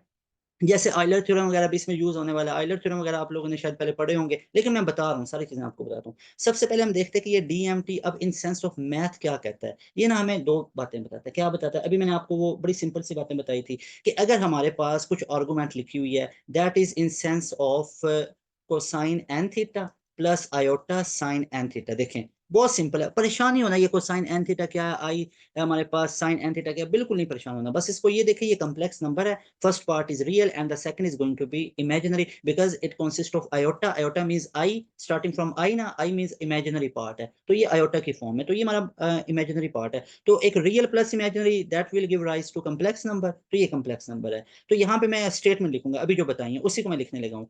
is the only one value, is the only one value, और वो वन वैल्यू हमारे पास क्या होगी, that will be cosine theta plus iota sine theta taken power n। बहुत इंटरेस्टिंग है। Where n belong to z, where n belong to z, ये z से बिलोंग होना चाहिए। दोबारा देखें कि भाई वो कह रहा है कि इस पूरे आर्गूमेंट की वैल्यू हमारे पास 1 होगी, और वो 1 वैल्यू है तो वो है कौन सी, वो ये वाली वैल्यू है। ये कब होगी, जब n बिलोंग करेगा पॉजिटिव इंटीजर से, जब भी n बिलोंग करेगा पॉजिटिव इंटीजर से। ये बस अब आप लोगों ने भूलना नहीं है, ये डी मोवरिज थ्योरम का पहला, डीएमटी पहला ये उसका कॉन्सेप्ट है कि भाई कोई हमारा आर्गुमेंट है, कोई हमारा कॉम्प्लेक्स नंबर है, उसकी एक वैल्यू होगी, कब होगी, जब आपका एन पॉजिटिव इंटीजर होगा, तो एक ही वैल्यू देगा, चाहे जितना भी हो, 100 है, 200 है, इसकी वैल्यू n इक्वल टू 3 है, 500, जितना भी है उसकी वैल्यू, आंसर एक आएगा, उसकी एक वैल्यू आएगी, ठीक है। ऐड होके मिल सकती, सब्ट्रैक्ट होके मिल सकती। For example if I say k that is in the sense of a प्लस b, सो a प्लस b is going to be a single identity ना, तो एक ही आएगा। जैसे a माइनस b है तो उसमें भी तो एक आएगा। अब इसकी दूसरी आर्गुमेंट क्या कहती है, अभी मैंने आपको बताया, ये सिंपलेस्ट फॉर्म में बताया, बिल्कुल आसान सी जुबान में बताया, जो आपको समझ भी आ रहा है कि ऊपर पावर 3 है तो वैल्यू एक आएगी, अगर 1/3 है तो वैल्यू 3 आएंगी। अब इसी को जरा मैं मैथ की सेंस में, जिस तरह ये डीएमटी बता रहा है ना, इस तरह इसने बाकायदा तौर पे एक हमें थ्योरम दिया था, उसी के अकॉर्डिंगली बता रहा हूँ, क्योंकि इसके साथ जाती होगी ना, अगर हम उसी के रेलिवेंट नहीं ना पढ़ेंगे, बस अपनी जुबान में इजी निकालेंगे, क्योंकि एनईटी तो हमारी जुबान में थोड़ी ना पूछेगा, वो तो डीएमटी डी मोवरिज थ्योरम के सेंस में पूछेगा। अब ये दूसरा पॉइंट क्या बताता है, दूसरा पॉइंट कहता है कि हमारे पास इसकी जो वैल्यूज आएंगी वो हमारे पास ज्यादा होंगी, कब आएंगी, जब हम इसकी पावर 1/n लेंगे। जैसे हमारे पास ये आर्गुमेंट लिखा हुआ है ना, cos n theta plus iota sine n theta, इसकी पावर 1/n लेंगे, अब इसकी वैल्यूज कितनी आएंगी, अब इसकी n डिफरेंट वैल्यूज आएंगी। मैं यहाँ पे डिफरेंट का वर्ड भी यूज करूंगा, सेम तो नहीं ना होगी, n डिफरेंट वैल्यूज, इसकी n डिफरेंट वैल्यूज आएंगी। वो ये बताता है कब आएगी, जब n बिलोंग करेगा रैशनल नंबर से, क्यों इज रैशनल और t को इरेशनल कहते हैं, ये आप लोगों को पता ही होगा। और यहाँ पे एक और चीज याद रखनी, जो अगर हम लोग, ये तीसरा पॉइंट है नहीं, ये बस आप लोगों ने की पॉइंट के तौर पे मेरी बात याद रखनी है। की पॉइंट क्या, वो आप लोग देखें। की पॉइंट ये है कि अगर हम यहाँ पे इस आर्गूमेंट में कोई एक पावर ले लेते, फॉर एग्जांपल यहाँ से एन थीटा टेकन पावर के ले लिया, तो ये के इस एंगल के साथ मल्टीप्लाई होगा, that will be written in the sense of cosine of K N theta plus iota sine K N theta. तो ये वाला पॉइंट भी आप लोगों ने याद रखना है, ये वाला पॉइंट भी याद रखना है। अच्छा, अब यहाँ पे हम देख लेते हैं कि हमारे पास ये वाला जो पॉइंट है, इसका मतलब क्या है। ये बेसिकली ऑयलर थ्योरम ने हमें बताया था, क्या बताया था वो मैं आपको पहले बता देता हूँ, हमारे सिलेबस में नहीं, आप लोगों को पता होना चाहिए कंप्लीट। ये इसको कंप्लीट पढ़ेंगे ना, तभी आप लोगों को ये सही समझ आएगी। ये जो थ्योरम है ना, इसको कंप्लीटली पढ़ेंगे तब ज्यादा अच्छे से समझ आएगी। अब ये देख लें, यानी मैं आपको बता रहा हूँ कि कोसाइन हमारे पास theta plus iota sine theta, इसकी पावर n है, तो ये n हमारे पास अंदर मल्टीप्लाई हो जाता है। इस पूरे आर्गुमेंट को आप कैसे लिख सकते हो, e power iota theta raise to power n, ऐसे भी लिख सकते हो। अब ये सारा का सारा डी मॉर्गन थ्योरम का एक्सप्लेनेशन आ रहा है, जो डी मॉर्गन थ्योरम हमारे पास उस पूरे का ये एक्सप्लेनेशन आ रहा है, ठीक है। और इसको अब हम कैसे लिख सकते हैं, इसको हम लिख सकते हैं e की पावर, अब n अंदर मल्टीप्लाई हो जाएगा, n अंदर मल्टीप्लाई होगा, तो ये क्या बन जाएगा, आयोटा इंटू एन थीटा, ये बन जाएगा। अब ऑयलर थ्योरम क्या बताता है, वो ये बताता है, यहाँ पे मैं लिख रहा हूँ E U double L E R, Euler theorem क्या बता रहा है, वो ये बताता है कि ये जो पूरा एक्सप्रेशन है इसको आप ऐसे भी लिख सकते हो, कोसाइन ऑफ, अब ये पूरी एक आर्गुमेंट बनती है, cosine of n theta plus iota sine of n theta, ये इसके इक्वल आती है, ये ऑयलर थ्योरम ने मैं बताया। अच्छा, तो इसका तो ये मतलब है हमारे पास कि इन सेंस ऑफ, यहाँ पे अगर आप लोग बात करते हैं ना, तो यहाँ पे हमारे पास ऑयलर थ्योरम क्या बता रहा है कि ये iota i into n theta, इसको आप लिख सकते हैं cause of alpha plus iota sine of alpha, ऐसे लिख सकते हैं, बिल्कुल ये ठीक हो गया। तो फिर इस पूरे को हम कैसे लिख लेंगे, हम तो अपने आयोटा के सेंस में लिखेंगे, तो that will become iota i into n theta, ये हमारे पास किसके इक्वल आ जाएगा, ये हमारे पास इक्वल आ जाएगा cosine of n theta plus iota sine of n theta. नहीं बिल्कुल परेशान होना, बस जो चीजें बता रहा हूँ उसको आप लोग समझे, बस ये कि भाई अगर ऊपर पावर एन आ जाए ना, वो अंदर मल्टीप्लाई हो जाती है, और इस पूरे आर्गुमेंट को E raise to power I theta लिख सकते हैं, और ये एन अंदर मल्टीप्लाई हो जाएगा। अब ये पूरा आयलर थ्योरम है, ये वाला जिसको हाईलाइट कर रहा हूँ, ये वाला, ये हमारे पास आइलर थ्योरम, ये आप लोगों ने याद रखना है। और अब इसके अकॉर्डिंगली कॉज अल्फा है ना, तो यहाँ पे हमारे पास क्या आ रहा है, दैट इज एन थीटा, और आगे भी एन थीटा आ रहा है, अल्फा हमारा क्या आ रहा है, दैट इज एन थीटा ना, तो उसमें हमने रिप्लेस कर लिया। अब यहाँ पे हम जरा चलते हैं अपने एक्सप्लेनेशन की तरफ, वेरी इंपॉर्टेंट, हमने यहाँ पे एक बहुत बड़ी बात की है, अब उसके एप्लीकेशन देखते हैं, उसके बाद ये वाला थ्योरम क्लियर हो जाएगा। जरा ध्यान आप लोगों ने पूरा देना, तब आके समझ आएगी, बस 2 मिनट का और काम रह गया, उसके बाद मैं आपको चैप्टर नंबर 2 की कुछ बातें बताता हूँ, जरा समझें आप लोग। यहाँ पे हमने ये कहा कि कोई एक कम्प्लेक्स नंबर है, चलें जी अब बारी है कम्प्लेक्स नंबर लेने की, एग्जाम्पल नहीं करेंगे तो मजा नहीं आएगा, पता नहीं चलेगा। जैसे मैं आपको एग्जाम्पल यहाँ पे बता देता हूँ, एग्जाम्पल्स ऑफ डीएमटी, यहाँ पे डिस्कस करते हैं, एग्जाम्पल्स ऑफ डीएमटी। अब ये डी मोवरिस थ्योरम हमारे पास है क्या, अच्छा केमिस्ट्री वाले सोच रहे होंगे हमने तो केएमटी पढ़ रखा है, ये डीएमटी भी आ गया, काइनेटिक मोलिकुलर थ्योरी, भरत ये डीएमटी खुद से हमने चले लिख लिया। अब अगर हम कोई एक कम्प्लेक्स नंबर ले लेते, फॉर एग्जांपल यहाँ पे मैं ले लेता square root 3 plus iota raise to power 5, अब इसका आंसर कितना आने वाला है जल्दी से मुझे बताएं, इस पूरे कम्प्लेक्स नंबर की वैल्यू कितनी मिलेगी, जल्दी से मुझे बताएं शाबाश। ये सारा आएगा ना, आपको पता है कि डी मोवरिस थ्योरम में से ई कैट और एनईटी में से आता है ना, ई कैट एनईटी में से इसी में से तो आता है। अब हमारे सिलेबस में नहीं है तो पढ़ाएंगे तो सही ना, सिलेबस में ये डी मोवरिस थ्योरम लिखा हुआ है लेकिन डिटेल में नहीं लिखा हुआ, तो इसलिए आपको पढ़ा रहा हूँ। कुछ बच्चे कह रहे हैं कि सिलेबस वाला सर, तो ये सिलेबस वाला ही आपको करवा रहा हूँ, लेकिन ज्यादा एक्सप्लेन करके बता रहा हूँ ताकि इसमें से कभी भी क्वेश्चन आए ना तो आप लोगों का गलत ना हो। बिल्कुल एक वैल्यू होगी, बिल्कुल ठीक आप कह रहे हैं, एक वैल्यू होगी, ठीक है। तो ये देखें, अब ये सारा हमारा एक वैल्यू, अब देखते हैं कि वो एक वैल्यू कैसे आएगी, यहाँ पे देखें। तो सबसे पहले हम लोगों ने क्या किया, हम सबसे पहले इसमें 2 से मल्टीप्लाई भी कर लेंगे, 2 से डिवाइड भी कर लेंगे। अब यहाँ पे हम निकालने वाले हैं इसकी एक वैल्यू को, तो सबसे पहले हम लोगों ने क्या किया, ये देखें, पहला बल्कि मैं आपको स्टेप बना के लिख देता हूँ, इस पूरे को अब हम लोगों ने जज करना है कि इसकी एक वैल्यू है सिंगल यूनिट में। तो यहाँ पे हम ऐड कर लेते हैं स्टेप नंबर 1, 2 स्टेप आप लोगों ने जस्ट फॉलो करने। स्टेप नंबर 1 क्या होता है, मेक पोलर फॉर्म, पहले आप लोगों ने पोलर फॉर्म बनानी होती है, क्योंकि कम्प्लेक्स नंबर है तो पोलर फॉर्म बनेगी ना, डेफिनेटली बनेगी। कौन सी पोलर फॉर्म होगी जरा बना के दिखाएं, तो ये देखें, मैंने 2 से बाहर इसको मल्टीप्लाई भी कर लिया, डिवाइड भी किया, अंदर 2 से मल्टीप्लाई किया तो बाहर वो 2 नहीं निकलेगा, वो 2 रेज टू पावर 5 निकलेगा, ठीक है। बेसिक कैलकुलेशन है, इससे आप लोगों ने अब एग्री करते जाना, ठीक है। और साथ में अब देखें हमारे पास अंदर क्या बचेगा, स्क्वायर रूट 3 अपॉन 2, बिल्कुल ठीक है, और साथ में बचेगा 1 अपॉन 2 आयोटा, अंदर 2 से मल्टीप्लाई डिवाइड किया हुआ था ना, और रेज टू पावर 5 आ गया, यहाँ तक बिल्कुल समझ आ गया। अब इसको हम पोलर फॉर्म में बनाएंगे, तो पोलर फॉर्म क्या बनेंगे, 2 रेज टू पावर 5, और अंदर अब हमें इसका कोसाइन ले लेंगे, तो ये हमारे पास स्क्वायर रूट 3, ये स्क्वायर रूट 3/2 किस में बनता है, ये हमारे पास बनता है ना कोसाइन पाई/6 में, बिल्कुल ठीक हो गया, पाई/6 हो गया, और प्लस आयोटा आ गया, आयोटा पहले, और 1/2 किस में बनता है, ये हमारे पास बनता है साइन पाई/6 में, ये भी बिल्कुल ठीक है, बिल्कुल एग्री करते सर, यहाँ तक कोई इशू नहीं है। अब आगे चलते हैं। अब ये जो पावर 5 है, मैंने आपको क्या बताया था, वो एन पावर अंदर मल्टीप्लाई होता है, प्रीवियस पेज पे चलें, ये एन पावर अंदर मल्टीप्लाई होती है, ये चेक करें, एन अंदर मल्टीप्लाई हो रहा है ना, same as as it is हम लोग इसको करेंगे कि ये वाली पावर को अंदर मल्टीप्लाई करेंगे, तो ये क्या बन जाएगा, 2 रेज टू पावर 5, और अंदर अब हमारे पास क्या हो जाएगा, कोसाइन ऑफ 5 पाई/6, बिल्कुल ठीक है, और साथ में आयोटा साइन 5π/6 बिल्कुल ठीक हो गया। पावर को अंदर मल्टीप्लाई कर दिया हम लोगों ने। अच्छा अब यहाँ पे अब इसका आंसर निकालते हैं। ये 2⁻5 एज इट इज आ गया। अब कोसाइन 5π/6 इसका आंसर निकालें, ये बनेगा हमारे पास 30 में, और 30 में हमारे पास कितना हो जाएगा, और रिवर्स में जाएगा 5π आ रहे हैं, तो ये हमारे पास बनेगा -√3/2। करके देख लें, कैलकुलेटर पे कर लें, बेशक इसका आप लोग एक्सप्लेनेशन देख सकते हैं। तो ये हमारे पास √3/2 बन गया, और यहाँ पे ये 5π/6 ये हमारे पास 30 में 1/2 आ जाएगा, बिल्कुल ठीक हो गया। तो ये हमारे पास यहाँ तक आ गया। अब अगर मैं 2 को अंदर मल्टीप्लाई कर देता तो ये बाहर 2⁻4 रह जाएगा, और अंदर तो हमारे पास ये इसको कैंसिल आउट कर देगा। तो यहाँ पे हमारे पास क्या बचेगा, यहाँ पे खाली -√3 बचा, और यहाँ पे खाली आयोटा बच गया। अब देखें, अब ये वाला जो माइनस है इसको आप इसके साथ मल्टीप्लाई करवा दें, तो ये क्या हो जाएगा, -√3 डॉट 2⁻4 और फिर प्लस 2⁻4 डॉट आयोटा। तो चेक करें जरा, ये हमारा फाइनल आंसर आया। किस में आ रहा है, प्लस में आंसर आ रहा है। प्लस में आंसर आ रहा है, तो इसका मतलब है ये क्या है, सिंगल आइडेंटिटी आ रही है, एक सिंगल वैल्यू आ रही है। And yes it is prove कि अगर हम कम्प्लेक्स नंबर की एक पावर n लेते हैं, n बिलोंग्स टू z, तो हमारे पास एक वैल्यू आती है, और वो आप लोग देख सकते हैं, दैट विल बी, ये अब सिंगल हमारे पास निकलेगी ना। आयोटा को आप यहाँ पे पुट करते हैं, आपको पता -√, इक्वल होता है आयोटा के, तो यहाँ पे पुट करते हैं तो सिंगल वैल्यू आने वाली है। तो ये तो बिल्कुल इजी हो गया, कोई इसमें इशू नहीं बना कि हमारे पास जब इसकी पावर 1 लेते हैं तो हम एक सिंगल वैल्यू देते हैं।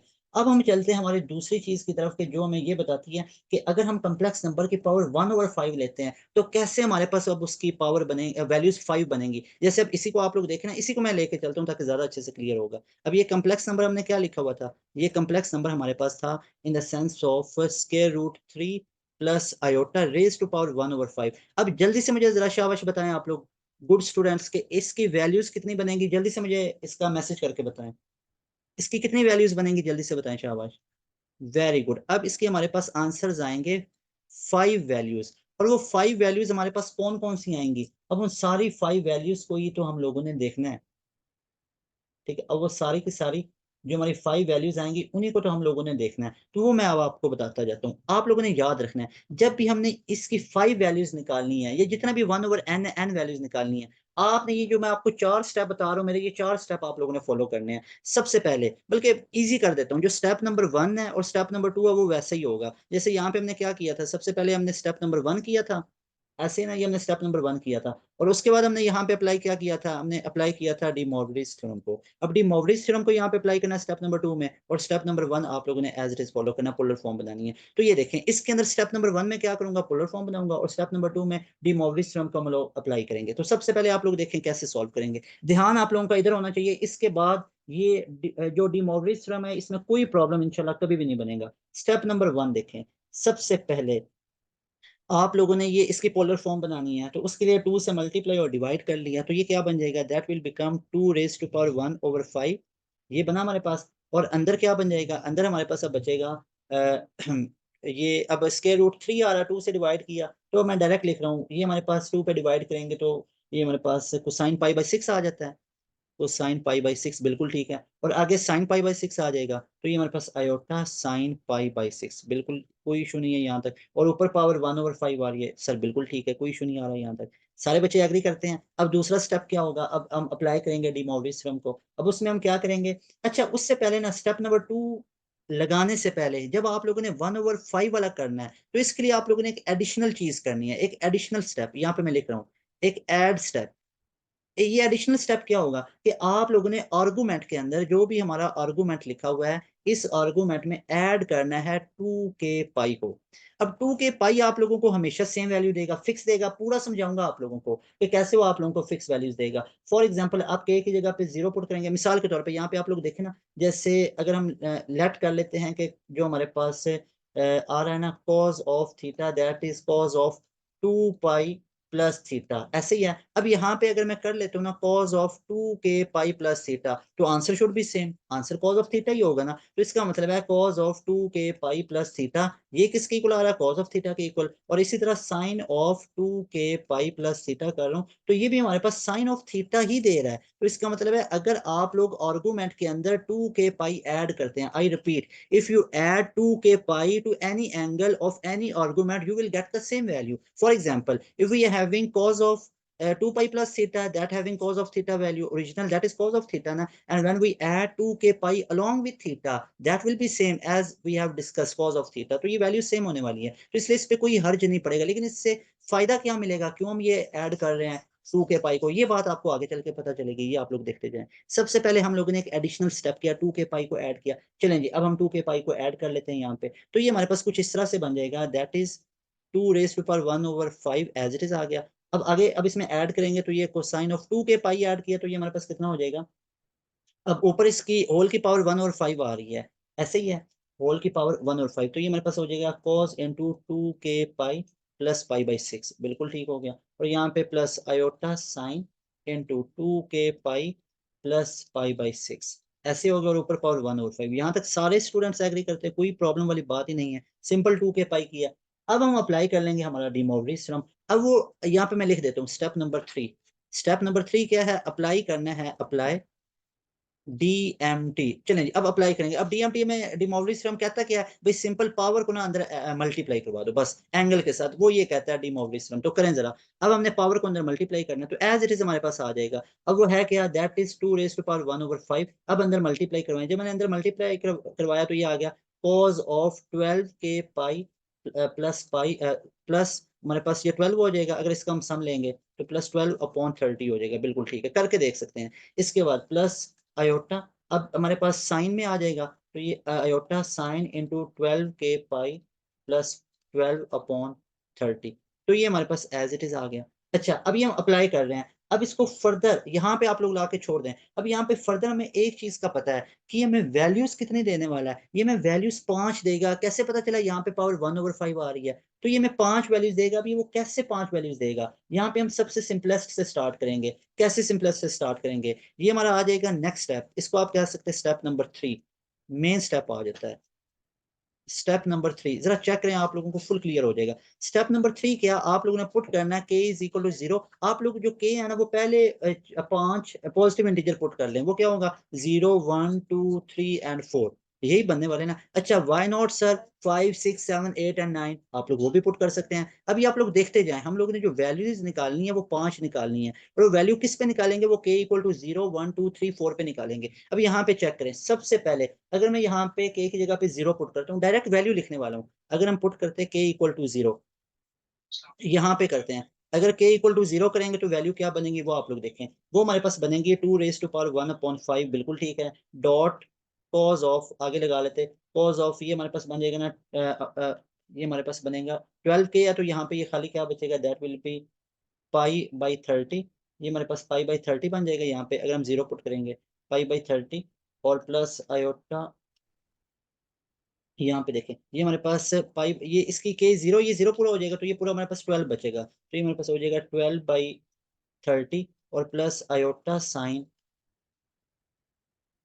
ठीक है, पाई के साथ 0 होके ये पूरा हमारे पास बचेगा कॉज ऑफ पाई/30 प्लस आयोटा साइन पाई/30, यस ये बचेगा, ठीक है। अब अच्छा देखते जाएं, k इक्वल टू 1, ये वैल्यूज इंपॉर्टेंट नहीं है, आप देखें इसकी 5 डिफरेंट वैल्यूज बनती जाएंगे, ये आप लोग देखते जाएं। अगर मैं k इक्वल टू 1 पुट करता हूँ तो फिर क्या बनेगा, फिर हमारे पास होगा 2 raise to power 5 into cosine of, ये हो जाएगा हमारे पास 13 पाई/30 प्लस आयोटा साइन, इसमें पुट करेंगे that will be iota sine 13 पाई/30, ये भी बिल्कुल सेम हो गया। अच्छा, अब ये हमारे पास सेकंड आ गई, अगर मैं k इक्वल टू 2 पुट करता हूँ तो फिर वैल्यू क्या होगी, फिर 2 raise to 1/5 into cos of 25 पाई/30 हो जाएगा एज इट इज, और प्लस आयोटा साइन 25 पाई/30, बिल्कुल ठीक है। इसी तरह अगर मैं k इक्वल टू 3 पुट करता हूँ तो 2 रेज टू पावर 5 ये आ गया, और यहाँ पे आगे आ जाएगा कोसाइन ऑफ 37 पाई/30 प्लस आयोटा साइन 37 पाई/30, ये आप लोग कर सकते हैं, ठीक है। पूरी कैलकुलेशन करके देखें, मैं डायरेक्ट इसका लिखता जा रहा हूँ, कैलकुलेशन करके ही लिख रहा हूँ। ये देखें, k इक्वल टू 4 अगर पुट करते हैं तो फिर ये 2 रेज टू पावर 1/5 आ जाएगा। अगर यही मैं कैलकुलेशन पे आप लोगों को टाइम लगवा दूंगा कि ये किस किस तरह आ रहा है, तो 6-7 आप लोगों के मिनट ऐसे ही एक्स्ट्रा लगते जाएंगे। तो डायरेक्ट आप लोगों की इतनी अब कैलकुलेशन फास्ट होगी, तो ये 2 रेज 1/5 आ जाएगा, और आगे हमारे पास बचेगा तो साइन ऑफ 49 पाई/30 और प्लस आयोटा साइन 49 पाई/30। तो चेक करें, हमारे पास इस सारे फंक्शन की इस सारे जो भी हमारे पास आर्गूमेंट था इसकी कितनी वैल्यूज निकली हैं, इसकी हमारे पास 5 वैल्यूज निकली हैं। एक के इक्वल टू 0, एक के इक्वल टू 1, 2, 3 और 4। तो कितनी वैल्यूज हैं, 1, 2, 3, 4 एंड 5। तो 5 वैल्यूज निकली हैं। अच्छा, अब यहाँ पे एक बड़ा बेसिक सा क्वेश्चन माइंड में आया होगा और आना भी चाहिए कि सर अब यहाँ से भी तो स्टार्ट कर सकते हैं कि 5, 6, 7, 8 और 9, तो ये क्यों नहीं पुट किया? बिल्कुल एज इट इज स्टूडेंट्स आप लोग ये पुट करें। आप के इक्वल टू 5 पुट करें, 6 पुट करें। 5 पे ये वैल्यू आएगी, 6 पे ये आएगी, 7 पे ये आएगी, 8 पे ये, 9 पे ये आएगी,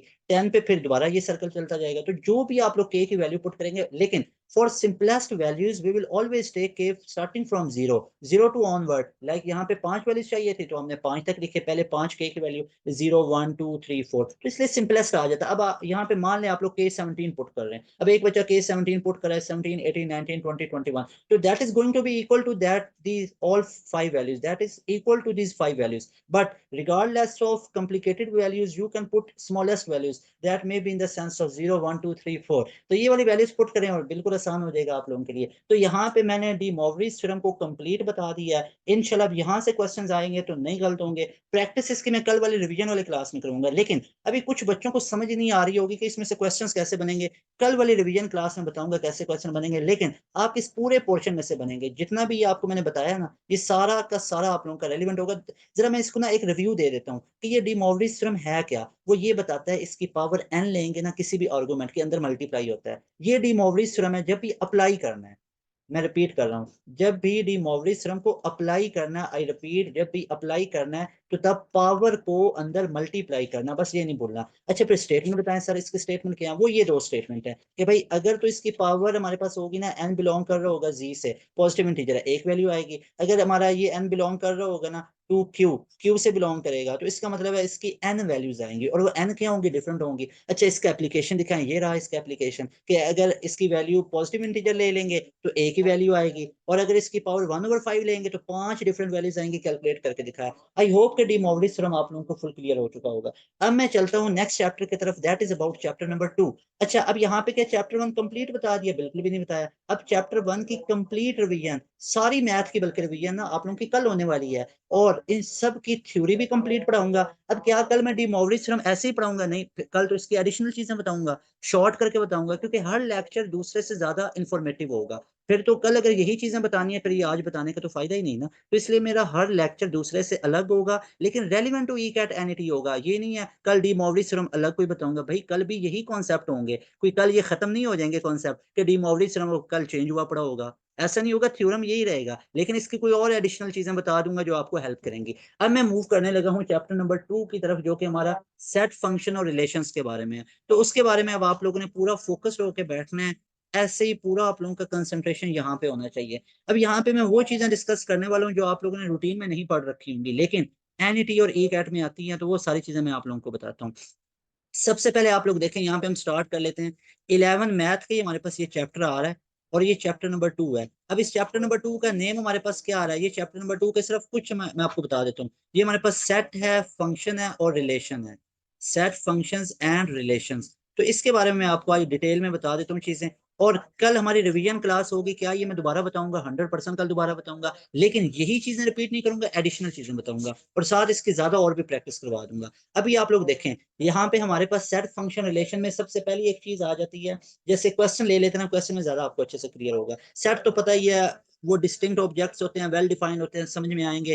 फंक्शन एक करस्पॉन्डिंग होता है हमारे पास। रिलेशन दो फंक्शन के दरमियान आ जाता है, ए टू बी है या इन टू ए आ रहा है, तो वो सारे रिलेशन आ जाते हैं। वो थ्योरी पढ़ने का फायदा बिल्कुल अपनी जगह 100% है, लेकिन जब तक प्रैक्टिस नहीं ना करेंगे तब तक वो मजा नहीं आएगा उस चीज का। मैं आपको प्रैक्टिस करवाता हूँ।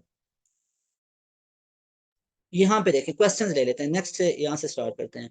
इसको भी हम लगा लेते हैं बल्कि प्रैक्टिस सेशन में, ठीक है, कन्वर्ट कर लेते हैं प्रैक्टिस सेशन में, ज्यादा क्लियर होगा। Practice session plus concept revision.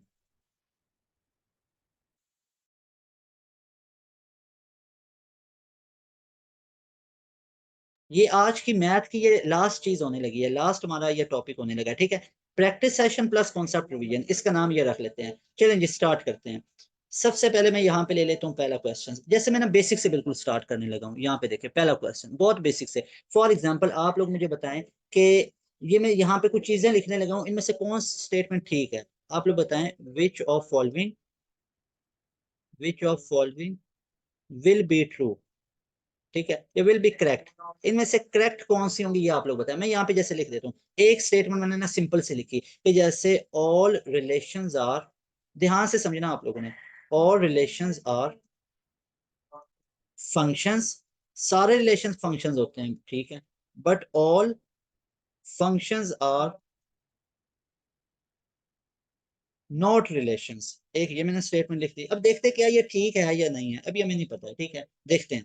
दूसरी स्टेटमेंट कि अ रिलेशन फ्रॉम, अभी मैं बिल्कुल बेसिक लिख रहा हूँ, ठीक है, a relation from A to B, एक रिलेशन है, इज सबसेट ऑफ, ये सबसेट होता है किसका, of Cartesian product of A cross B, A cross B का ये प्रोडक्ट होता है, ठीक है। ये देखते हैं क्या ये भी बात ठीक है या नहीं है। अब थर्ड पे एक मैं स्टेटमेंट लिख देता हूँ कि अ रिलेशन, बड़ी इंटरेस्टिंग है ये, अ रिलेशन इन ए। अब अच्छा ये फोकस करने वाली बात है, बाद में फोकस करवाता हूँ, अभी आप लोग देखते जाएं। A relation in A is a subset, is a subset of Cartesian product, कौन सी प्रोडक्ट होगी, ए क्रॉस ए होगी। लेकिन ये तीन है, आप लोग बस मुझे सिंपल सा आंसर दे रहे हैं कि पहला ऑप्शन के करेक्ट कौन सी, मैंने पूछा which of the following is correct, यहाँ पे मैं लिख देता हूँ वन एंड टू ओनली, क्या ये दोनों ठीक है। या दूसरा option two and three only, क्या ये वाला ठीक है। जल्दी से जरा मुझे इसका बताएं ना, आप लोगों ने ये बड़ा अच्छे से पढ़ा हुआ है,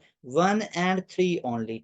या डेल्टा ऑप्शन है one two three only, only क्यों आएगा, अब तो one and two and three, ठीक है। जल्दी से बताएं इसमें से राइट ऑप्शन क्या बनेगा, कौन सी स्टेटमेंट ठीक है, जल्दी से बताएं, शाबाश, वेरी गुड, जल्दी से बताएं। अच्छा सारे स्टूडेंट इसका बता रहे हैं कि सी ऑप्शन, सी ऑप्शन बता रहे हैं, जरा देखें, बस एक लाइन लिखूंगा सारे प्रॉब्लम्स के हल हो जाएंगे। एक लाइन आप लोगों ने याद रखनी है, वो क्या है, all functions are relations, all functions are relations, सारे के सारे फंक्शन रिलेशंस होते हैं, but all relations are not functions, all relations are not function. बस ये एक लाइन आप लोगों ने याद रखनी है। अब जरा अपनी पहली स्टेटमेंट पढ़ें कि all relations are functions but all function are not relation, ये तो उल्टा हो गया ना, ये तो गलत हो जाएगा, क्योंकि भाई all functions are relations, all relations और फंक्शन, ये तो बात ही गलत है, ठीक है। सारे फंक्शन रिलेशंस होते हैं, सारे रिलेशन फंक्शंस नहीं होते, ये लाइन याद रखनी है। और दूसरा, a relation from A to B that is subset of Cartesian product A cross B, बिल्कुल ठीक है, यही तो कंडीशन होती है, R is subset of A cross B, ठीक है। सबसेट या इक्वल भी हो सकता है, ये दोनों लिख लेते हैं, ठीक है। ये तो इसकी है ही बेसिक डेफिनेशन ना, ये तो इसकी बेसिक डेफिनेशन है। तीसरा क्या लिखा, रिलेशन इन ए, भाई अगर रिलेशन इन ए है ना तो सबसेट ऑफ कार्टेशियन प्रोडक्ट भी ए क्रॉस ए होगी, अगर ए टू बी आ रहा है तो कार्टेशियन प्रोडक्ट भी ए टू बी होगी, तो डेफिनेटली ये सी भी ठीक होगा। तो कौन सी स्टेटमेंट ठीक है, बोथ टू एंड थ्री, जो सेकंड और third statement that is only true, बाकी जो है rest of three statement, rest of three options वो हमारे पास फॉल्स ऑप्शन होंगे। आई होप कि अब आपको ये क्वेश्चन क्लियर हो चुका है। अब इससे चलते ज्यादा कॉम्प्लिकेटेड क्वेश्चंस की तरफ, जैसे क्वेश्चन नंबर 2 की तरफ चलते हैं, ये तो बड़ा बेसिक सा था, ये आपको वैसे ही आइडिया हो गया होगा। अब जैसे यहाँ पे मैं क्वेश्चन ऐड कर लेता हूँ, दूसरा क्वेश्चन, जैसे फॉर एग्जांपल आप लोगों को ना ये जो होते हैं ना यूनियन वाले इंटरसेक्शन, वो जरा तंग करते हैं। मैं आपको बताता हूँ एक ऐसा एमसीक्यू जो बड़ी दफा रिपीट हो चुका है। जैसे फॉर एग्जांपल मैं आपसे कहता हूँ कि आप सपोज कर लें कि ए सेट है दैट कंसिस्ट ऑफ, बड़ी वो स्टेटमेंट बढ़ा चढ़ा के बताता है, हल करेंगे तो कुछ भी नहीं निकलेगा, जरा देखते जाएं। A set consist of first 250 natural number, कि भाई ए सेट है, उसमें पहले 250 नेचुरल नंबर आ रहे हैं, ठीक है, लिख लिया हम लोगों ने, जैसे साथ से लिखते भी जाते हैं ना, ये हमने यहाँ पे ऐड कर लिया। और आगे वो ये भी बता देगा and that are multiple of three, कि वो मल्टीपल ऑफ थ्री है। ले जी आपसे वो तीन का टेबल पूछ रहा है कि 250 तक लेके जाएं, और उसके बाद क्या कह रहा है कि एंड सेट बी, और सेट बी के बारे में बता रहा है कि ये कॉन्सिस्ट कर रहा है कितने, 200 इवन नंबर, और इवन भी कौन से, इवन नेचुरल नंबर, ठीक हो गया। लेकिन आगे वो हमसे कह रहा है कि आप लोग बताएं कि हाउ मैनी एलिमेंट्स, बहुत इंपॉर्टेंट है, how many elements are there in A union B, कि ए यूनियन बी में हमारे पास कितने होंगे, नंबर ऑफ एलिमेंट पूछ रहा है। आपके लिए और आसान कर देता हूँ कि number of A union B का मतलब होता है n into A union B पूछ रहा है। नहीं समझ आ रही, कोई प्रॉब्लम की बात नहीं है, ऑप्शन पहले सुन ले, 325, शायद आप लोगों को लग जाए कि ये कहीं पे पड़ा हुआ है, नहीं पड़ा होगा डेफिनेटली, अभी पढ़ेंगे इंशाल्लाह सारा क्लियर हो जाएगा। डेल्टा ऑप्शन 400 कर लेते चलें जी, अभी मैं सोल्यूशन करवाऊंगा तो ज्यादा चीजें क्लियर होंगी, देखते जाएं। बिल्कुल भी, पहले आप लोगों ने इसको पढ़ना है कि ए कॉन्सिस्ट कर रहा है 250 पे, तो मैंने ए लिख लिया। भाई तीन का पहाड़ा कह रहा है, पढ़ते जाएं, 3 1 6 है, 9 है, 12 है, करते करते करते करते पहले कहाँ पे पहुंच रहा है, 250 तक, तो 250 into three that is going to be 750, ये लिख लिया। और बी सेट कह रहा है जनाब इवन नंबर हैं और कितने हैं 200 इवन है। 200 इवन स्टार्ट करते चले जी। यहाँ पे ये 2 का पहाड़ा कर रहा है, 2 4 6 8, चलें पढ़ते जाएं जब थक जाएं एंड वाला देख लें। एंड वाला 200 इवन है, 200 इंटू 2 ये 400 हो जाएगा। तो ए सेट भी बना लिया गिवन कंडीशन से, बी भी बना लिया। अब हमसे वो पूछ क्या रहा है, हमसे पूछ रहा है how many elements in A union B.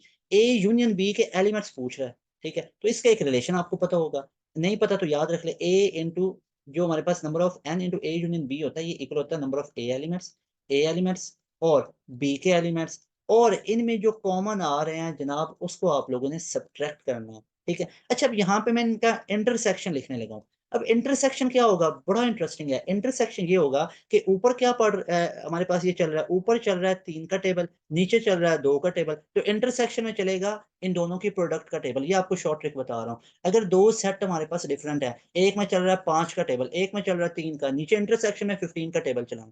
अगर ऊपर चल रहा है 4 का टेबल, नीचे चल रहा है 2 का टेबल, नीचे 8 का टेबल चलाएं, तो भाई ऊपर अब चल रहा है 3 का, 3 1 3 6 9 12, नीचे चल रहा है 2 4, तो 3 इंटू 2 6 6 का टेबल हम चलाएंगे। लें जी, 6 आ गया, 12 आ गया, 18 आ गया, 24 आ गया। अच्छा, अब चलते चलते चलते इंटरसेक्शन की बात कर रहे हैं। अब इंटरसेक्शन में हमारे पास 400 से अबव तो नहीं आएंगे, 400 से बिलो ही आएंगे ना। और वो 400 से बिलो लास्ट वाला क्या आएगा, वो हमारे पास आएगा 396 करके देख सकते हैं आप लोग। तो ये इसका मल्टीपल भी आ रहा है 6 का, तो यहाँ तक ये इंटरसेक्टिंग आ गया। अब यहाँ पे देखें, अगर अब ये तो हमने लिख लिया, लेकिन एक बड़ी कंफ्यूजन बच्चों के माइंड में आ रही है कि सर अब इसमें टोटल नंबर ऑफ एलिमेंट कितने हैं। सो सिंपल भाई, 6 1 6 होता है ना, और 6 2 12, और 6 3 18, और 6 इंटू 66 कितना होता है, दैट इज 396 ना। तो इसका मतलब है देर आर 66 एलिमेंट्स। तो सो सिंपल हो गया वो हमारे लिए। N into A union B कितना हो गया, नंबर ऑफ ए एलिमेंट बता रखे हैं ऊपर स्टेटमेंट पढ़े, 2250, ठीक है 250 पुट कर लिया, प्लस यहाँ पे नंबर ऑफ बी के कितने हैं 200 हैं, और यहाँ पे कितने बने 66। लें जी, ये बन गया 450 minus 66, that are 384। So that is why जो सी ऑप्शन है that is right option. Honestly बताएं कितने परसेंट समझ आई है, फुल क्लियर हुआ है या नहीं हुआ, जल्दी से बताएं शाबाश।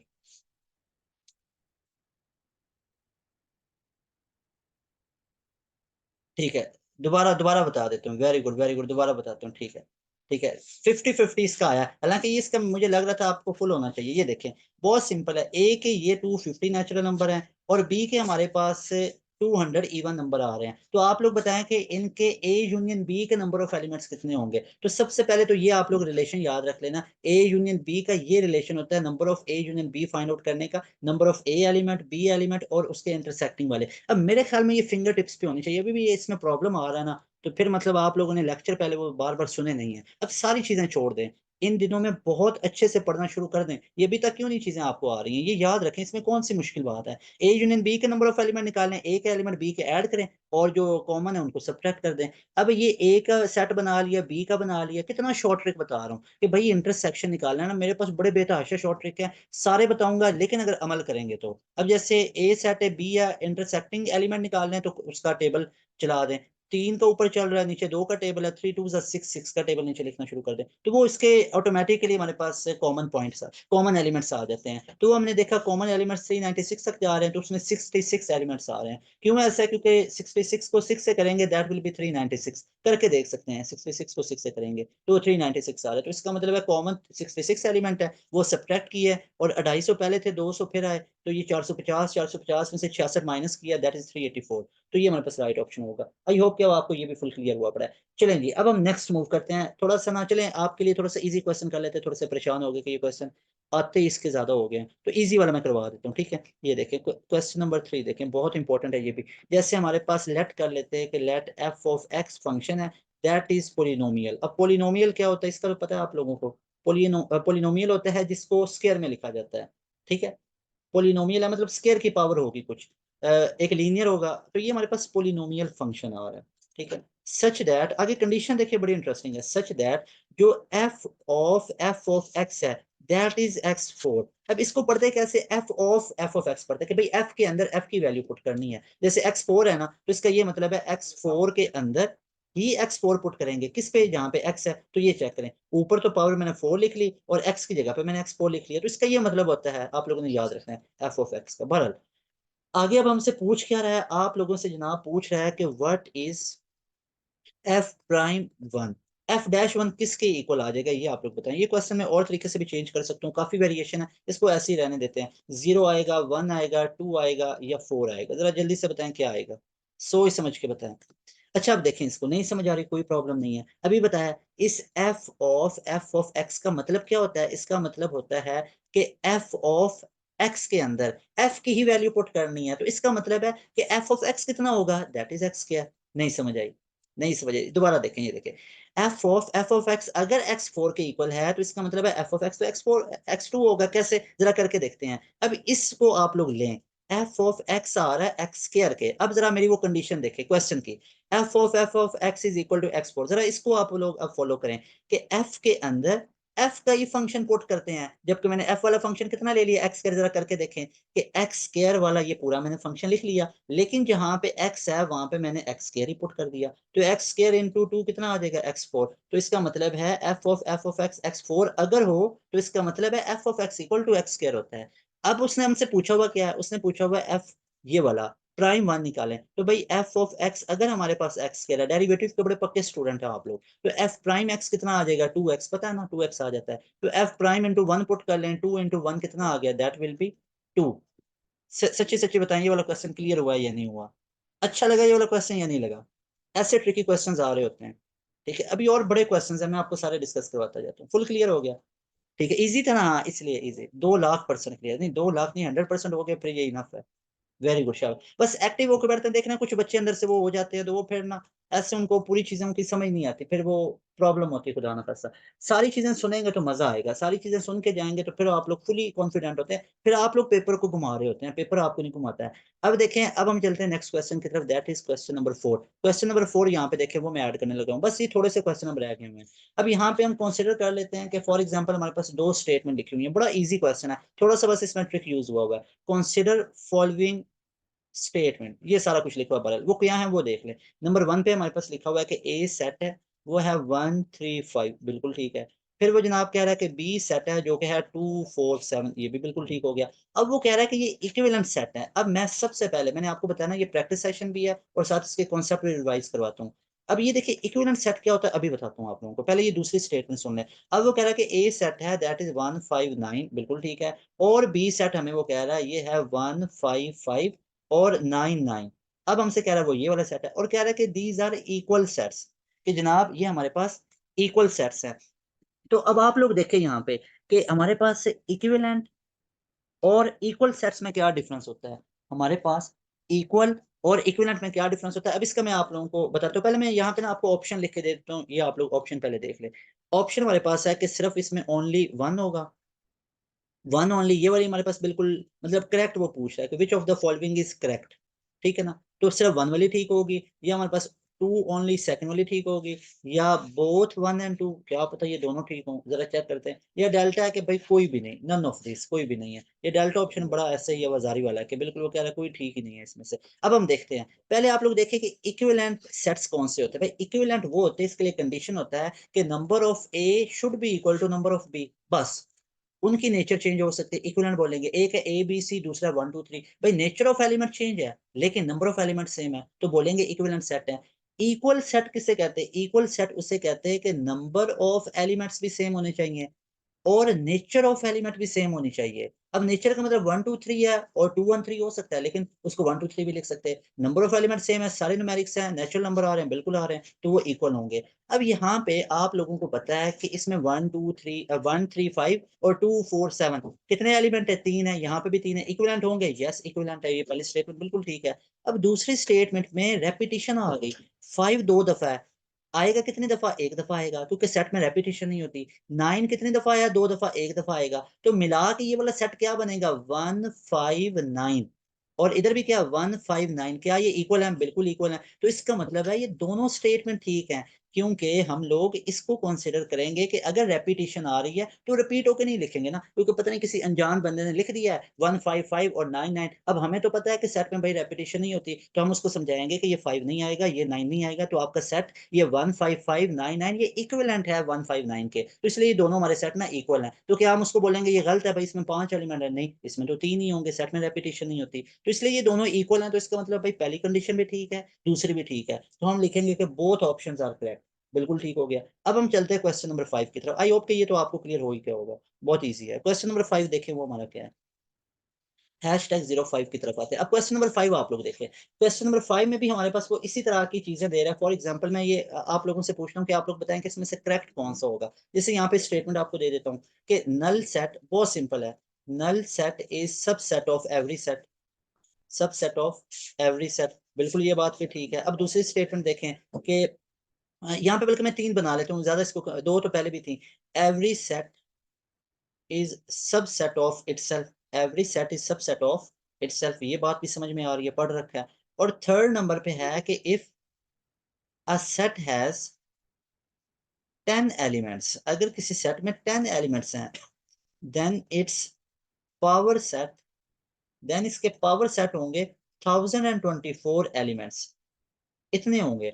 अब बताएं करेक्ट कौन सा है। मैं यहाँ पे बता देता हूँ 1 एंड 2 ओनली, क्या 1 एंड 2 ओनली है, या ओनली, ओनली बाद में लिखेंगे, 2 एंड 3 ओनली, और तीसरा ऑप्शन यहाँ पे लिख लेते हैं 1 एंड 3 ओनली, और डेल्टा ऑप्शन बना लेते हैं, ये हमारे पास दूसरा ऑप्शन था, ये सी ऑप्शन है, ठीक है। और डेल्टा ऑप्शन बना लेते हैं 1 2 and 3।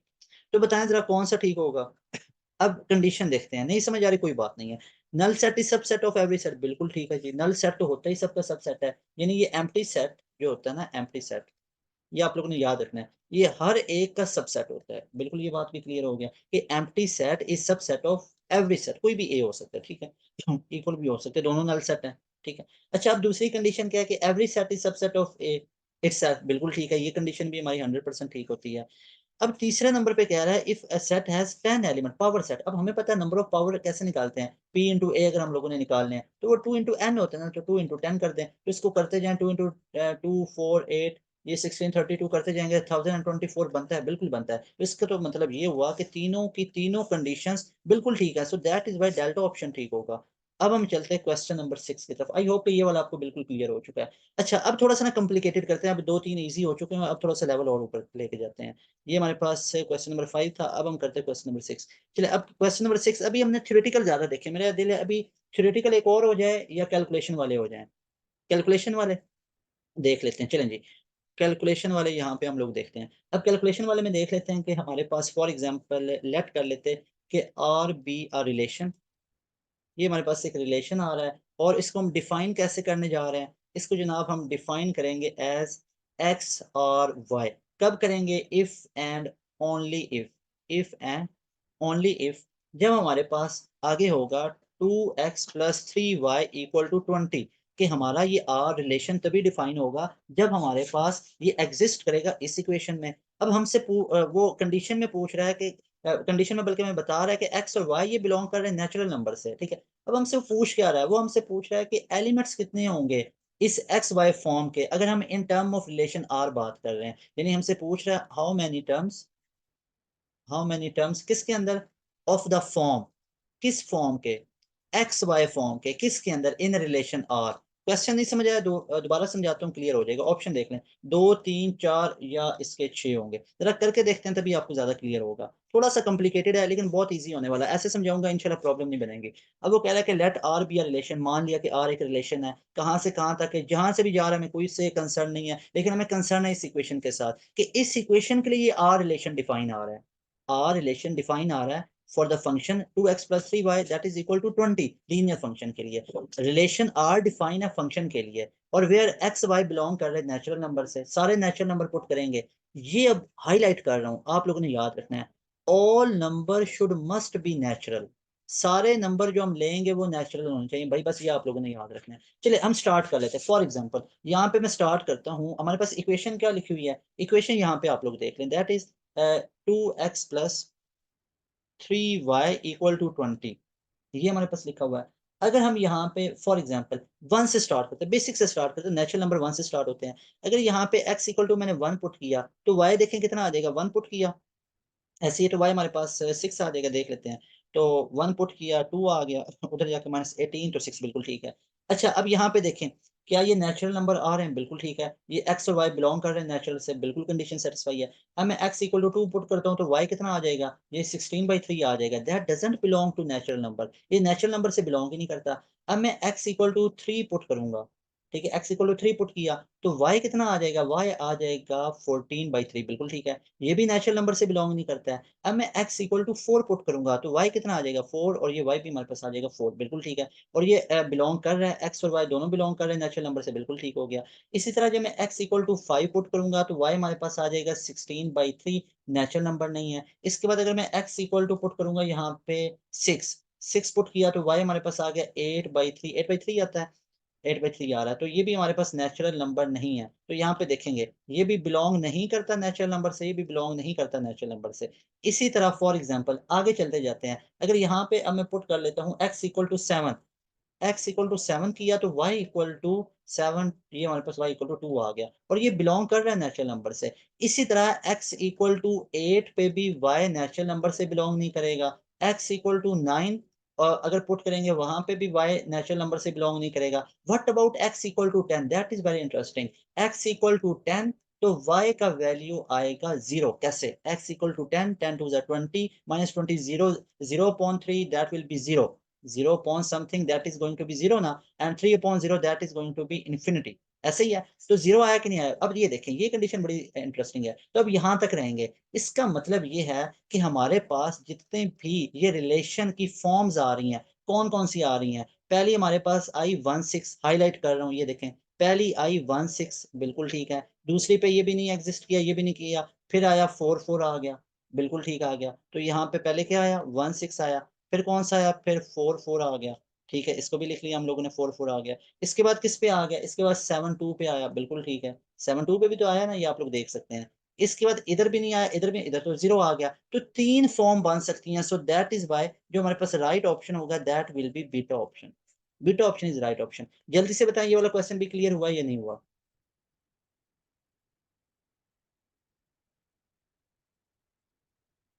Very good, very good. Back solve तो तब करेंगे ना जब आपको ये सारी फॉर्म दी होंगी। अब फॉर्म दे के बैक सॉल्व करेंगे तो कितना प्रॉब्लम बन जाएगा, कितना लेंथी जाएगा। मैं तो आपको यहाँ पे बता ही सिंपलेस्ट रहा हूँ, ठीक है, सारी चीजें बिल्कुल सिंपलेस्ट करके बता रहा हूँ। चलें आगे चलते हैं, टाइम नहीं वेस्ट करते, आगे चलते हैं, क्वेश्चन नंबर 7 की तरफ चलते हैं। आप लोग अब बताएं क्वेश्चन नंबर 7 के बारे में, ये आप लोगों ने सॉल्व करके बताना है। चलें जी, यहाँ पे हम लिख लेते हैं क्वेश्चन नंबर 7। जैसे आप लोग बताएं कि अगर हमारे पास एक है, ये मैं उससे भी ज्यादा कॉम्प्लिकेटेड करता हूँ, बल्कि ये इजी वाला नहीं लिखते हैं। अगर हम लिख लेते हैं इफ हमारे पास फंक्शन f है x+1 और ये इक्वल आ रहा है x² माइनस 3x+2, क्योंकि बेसिक वाले सारे आपको पता है, into onto onto on bijective injective और सारे आपको पता है, वो कल की क्लास में भी रिवाइज करवा दूंगा। अगर लग रहा है ना नहीं आते, जो नए बच्चे हैं वो मैं आपको सारे रिवीजन करवा दूंगा, ठीक है। अच्छा, और इसी तरह के क्वेश्चन भी कल आपको दोबारा बताऊंगा, ठीक है। देन आप लोग फाइंड आउट करें, then what is f of x equal to, f of x किसके इक्वल आएगा ये आप लोगों ने बताना। अच्छा, अब यहाँ पे एक बड़ी कंफ्यूजन आ गई है, ऑप्शन बल्कि पहले मैं आपको दे देता हूँ, देन कंफ्यूजन का बताता हूँ। X square minus 5x+4, confusion देंगे फिर उसका सोल्यूशन भी करेंगे। 6 सी ऑप्शन है x² + 3x+3, और डेल्टा ऑप्शन है x² - 3x+1। अब कंफ्यूजन ये आ गई है कि हमारे पास फंक्शन जो है ना वो x+1 में है, और आगे पोलिनोमियल फंक्शन लिखा हुआ है, मतलब फंक्शन एफ x+1 है और आगे पोलिनोमियल उसकी डिग्री है, पोलिनोमियल फंक्शन है।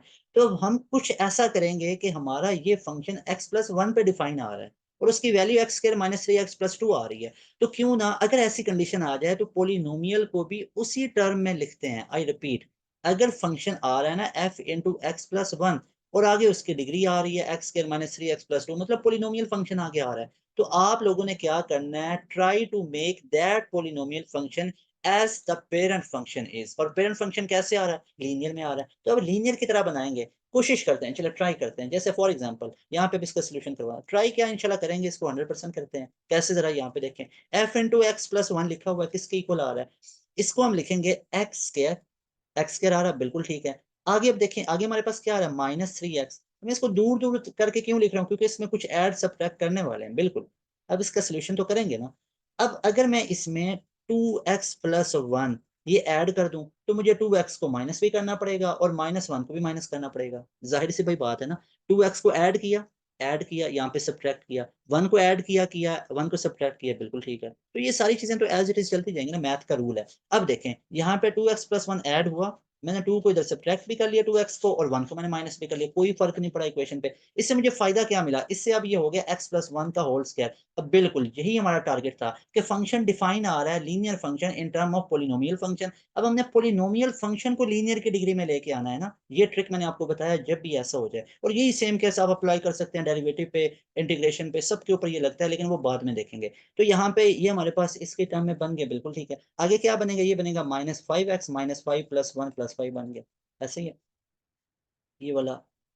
घूम जाएंगे फिर आप लोग, इसको ये देखें -5x ऐसे। अब मैंने -5 को ऐड सब्ट्रैक्ट कर दिया और ये 1 बचा और इसको ऐड कर दिया, ऐसे लिख सकता हूँ। आप लोग 7 से भी कर सकते हैं, 7 को भी आप लोग यहाँ पे ऐड सब्ट्रैक्ट कर सकते हैं। इससे अब हमें क्या फायदा मिला, इससे ये हुआ कि ये x + 1 होल स्क्वायर बन गया, और ये -5 को अगर मैंने कॉमन लिया अंदर आ गया x + 1, और इधर क्या बचा 5 + 1 6 आ गया। अब अच्छा देखें इसको हम कैसे लिख सकते हैं। अब ये पूरा हमारा जो फंक्शन है वो क्या था, वो था एक्स स्क्वायर, ऐसे ही है x square minus 5x, x square minus 5x। अब ये किस में लिखा आ रहा है, x प्लस 1 में और +6। नहीं समझ आई, दोबारा देखेंगे। अब ये पूरा यहाँ तक बन चुका है, नहीं यहाँ पे लिख रहा हूँ, ये देखें ये किसकी वैल्यू आ गई, f इंटू एक्स प्लस 1।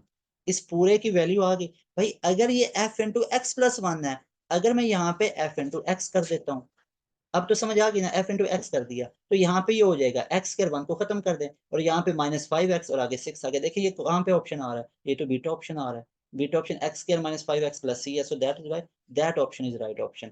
जल्दी से बताएं ये वाला क्वेश्चन आपको क्लियर हुआ है या नहीं हुआ। वेरी गुड वेरी गुड, बिल्कुल ठीक है। ऐसे ही आप लोगों ने एक्टिव होके बैठना है, ठीक है। हाँ जी, लास्ट से देखे ना, 5 को ऐड भी किया सब्ट्रैक्ट भी किया, अब ये वाली फॉर्म बना ली। देखे ना पोलिनोमियल क्या था और हमने ये लीनियर की सेंस में बना लिया, x + 1 और यहाँ पे x + 1 था, अब यहाँ से 1 को खत्म किया और यहाँ पे ये हमारे पास सेंस बन जाते, इसको याद रखना। बस 2-3 और क्वेश्चन है, एक क्वेश्चन बहुत ईजी करवाता हूँ और एक क्वेश्चन बहुत डिफिकल्ट करवाता हूँ। डिफिकल्ट नहीं होने वाला है, आपके लिए आसान इंशाल्लाह हो जाएगा। तो यहाँ पे हम ऐड कर लेते क्वेश्चन नंबर 8 को, देखें क्वेश्चन नंबर यहाँ पे 8 ऐड करते हैं। चलें जी देखें क्वेश्चन नंबर 8 देखें, जैसे आप लोग मुझे बता दें, सिंपल पूछ लेते हैं, डोमेन रेंज का पूछते हैं। What is the domain of the function. अब यहाँ पे ट्रिग्नोमेट्रिक फंक्शन तो नहीं ना यूज होंगे, वो हम फंक्शन लेंगे f of x equal to 3 raised to power x। हाँ अब इसमें थोड़ी सी लॉजिक आ रही है, 3 raised to power x। अब इसका आप लोग मुझे ग्राफ बताएं, इसका सॉरी मुझे आप डोमेन बताएं कि डोमेन क्या होगी। अब इसके डोमेन के लिए चलिए पहले मैं आपको ऑप्शन दे देता हूँ, शायद आपको लग जाए पता। -∞ से +∞ होगा, बीटा ऑप्शन 0 से लेके इन्फिनिटी होगा, या सी ऑप्शन 0 इंक्लूडेड और इन्फिनिटी नॉट इंक्लूडेड, और डेल्टा ऑप्शन होगा -∞ से +∞ और एक्सक्लूड कर देंगे 0 को। बताएं जी इसका ऑप्शन क्या होगा, जल्दी से जरा मुझे आप लोग मैसेज करके बताएं। बस ये लास्ट क्वेश्चन है मैथ की क्लास के। सी ऑप्शन बिल्कुल ठीक है, सी ऑप्शन तो मैं कहता हूँ हर एक बच्चे ने सी पे जैसे, बिल्कुल सी ऑप्शन आप बता रहे हैं, बी भी कुछ बता रहे हैं, 2-4 ने ए भी बताया, डेल्टा भी बता रहे हैं। चलें जी इसका राइट ऑप्शन अल्फा ऑप्शन है, ठीक है अल्फा ऑप्शन राइट। अब देखते हैं, आप लोगों ने देखना है यहाँ पे, अब ध्यान से समझिए इसका सोल्यूशन देखना है आप लोग। सोल्यूशन ये है कि ये लिखा हुआ है f of x equal to 3x। भाई अगर तो मेरा सिंपल फंक्शन होता ना, तो फिर तो मैं उसको ग्राफ पे ड्रॉ कर लेता, तो वो हमारे पास सिंपल सा आ जाना था -∞ से +∞, और दोनों हमारे पास इसके दरमियान में वैल्यूज आनी थी। अगर हमारा 3 इंटू एक्स आ रहा है, तो ये अब लिखा हुआ कैसे है, ये लिखा हुआ है हमारे पास log a इंटू एक्स। इस सेंस में आ जाए, अगर कोई भी फंक्शन इस सेंस में आ जाए तो उसका ग्राफ कैसे बनता है वो मैं आपको बता रहा हूँ। ग्राफ उसका कुछ इस तरह से बनता है, यहाँ पे देखें आप लोग, वो ग्राफ उसका स्टार्ट होता है यहाँ पे जैसे -∞, यहाँ पे x का +∞ आ जाएगा, y का +∞, और यहाँ पे -∞। तो बड़ा सिंपल सा यार, बहुत इजी हो जाएगा। ये देखें यहाँ से स्टार्ट होता जाएगा, थोड़ा सा नीचे से स्टार्ट करते हैं, वाइट के साथ बनाते हैं। ये देखें यहाँ से स्टार्ट होगा और उसकी वैल्यूज ऐसे यहाँ से इंक्रीज होती जाएंगी। ये देखें यहाँ पे वैल्यू इंक्रीज होती गई और करते करते ये यहाँ तक अप्रोच करेगा, तो ये इसका ग्राफ बनता है। किसका, log a into x, log a की पावर x, यानी log a है जिसकी पावर x आ रही है। a हमारे पास कांस्टेंट में आ रहा है, ऊपर वेरिएबल होना चाहिए। और यहाँ पे, अब यहाँ पे हमारे पास क्या आ रहा है, मान लेते हैं यहाँ पे 0 इंटू 1 आ रहा है, ठीक है, यहाँ पे हमारे पास 0 0 है। तो ये देखें अब ये हमारे पास ग्राफ किस में आ रहा है भाई, -∞ से लेके +∞ तो आ रहा है, एक्स पे जितनी वैल्यूज आ रही हैं ऐसे ही है ना। तो ये हम लेंगे -∞ +∞, क्या ये दोनों इंक्लूडेड है, बिल्कुल भी नहीं इंक्लूडेड है, ये दोनों एक्सक्लूडेड है। इन बिटवीन -∞ से +∞, ये तो बड़ा इजी सा क्वेश्चन था। अब सारे बच्चे मैं आप लोगों को बताता हूँ लास्ट क्वेश्चन, ठीक है। अब लास्ट क्वेश्चन को हम डिस्कस कर लेते हैं। Question number 9, that is about final question of math class. वो फाइनल क्वेश्चन होने जा रहा है। देखते हैं क्वेश्चन नंबर, लास्ट क्वेश्चन इसको लिख लेते हैं। लास्ट क्वेश्चन, कल इंशाल्लाह अब हम लोग मैथ को रिवीजन क्लास में ही करेंगे, और कल सिर्फ आप लोगों की मैथ की क्लास होगी, रिवीजन क्लास, ठीक है। चलें जी, अब इस पे बड़े फोकस होकर देखिए। अभी और कोई क्वेश्चन आप लोगों ने नहीं करना थ्योरीज का, बाकी कोई प्रॉब्लम है ये वो एंड पे डिस्कस करते हैं, ठीक है। अभी मैं आप लोगों के पास यस नो देख रहा हूँ, समझ आ जाए तो आगे चलते, नहीं आए तो उसको रिपीट करता हूँ। अब यहाँ पे बड़े ध्यान से देखना है। अगर या अब अच्छा, दो क्वेश्चन याद आ गए हैं, दो क्वेश्चन बिल्कुल सिमिलर हैं, तो मैं बल्कि ना आप लोगों को बता देता हूँ जिसमें आप लोगों के दोनों कॉन्सेप्ट क्लियर हो जाएंगे। इसको लिख लेते हैं, if X equal to log C, अगर x इक्वल टू लॉग सी इन टू ए बी, ठीक है, ये हमारे पास है। और इसी तरह y हमारे पास आ जाता लॉग ए इन टू, ये ए बी है तो ये बी सी हो जाएगा। और इसी तरह z equal to log B into C A.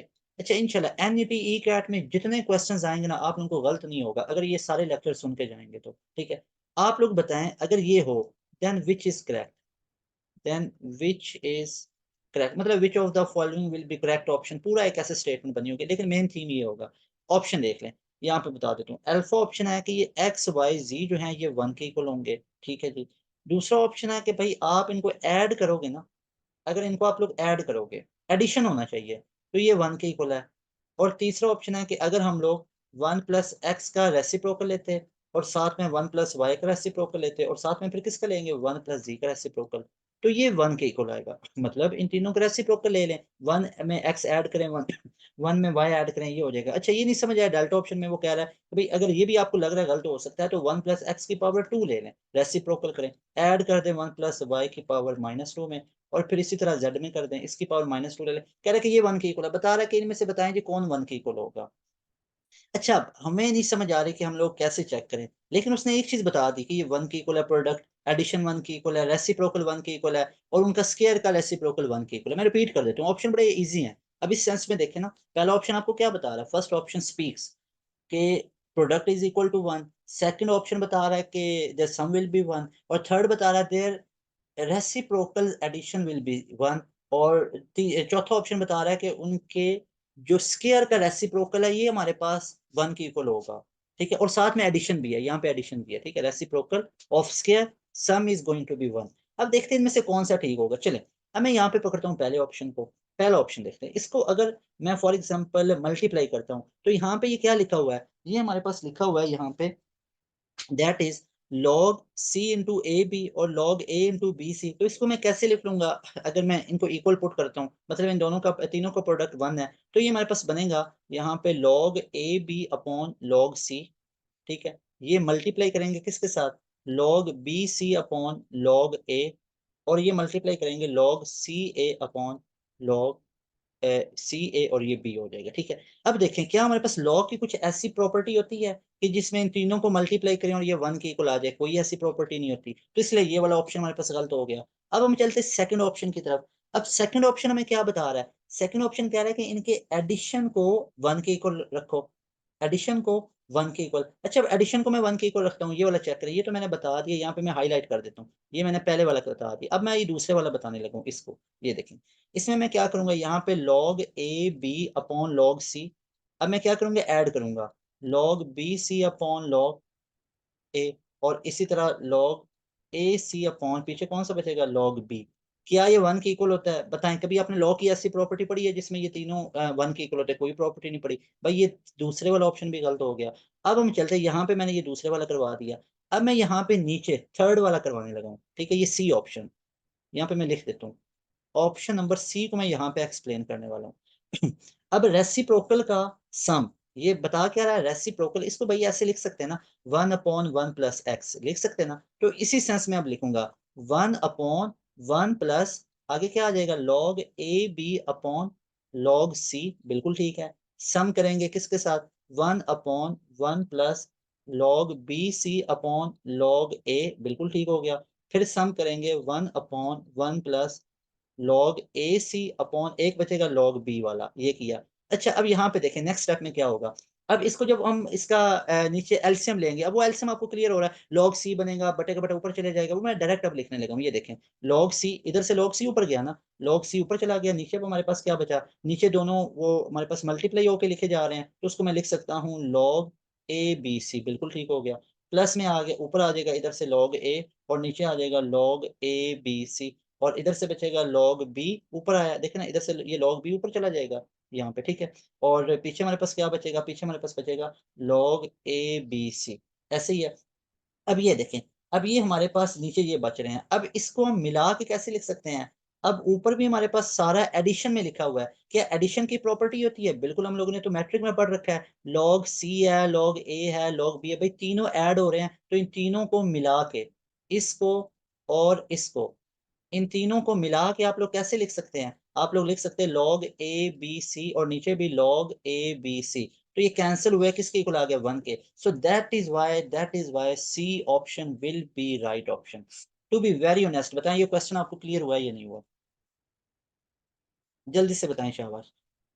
Very good, full clear हो गया, क्या बात है। तो बस ये आप लोगों ने याद रखना है। अब लास्ट वाला वैसे ही हमारे पास गलत होने वाला है, तो ये वाला क्वेश्चन अब हमारे पास फुल क्लियर हो जाता है, और यहाँ पे मैथ की क्लास आज हमारी वाइंड अप हो जाती है।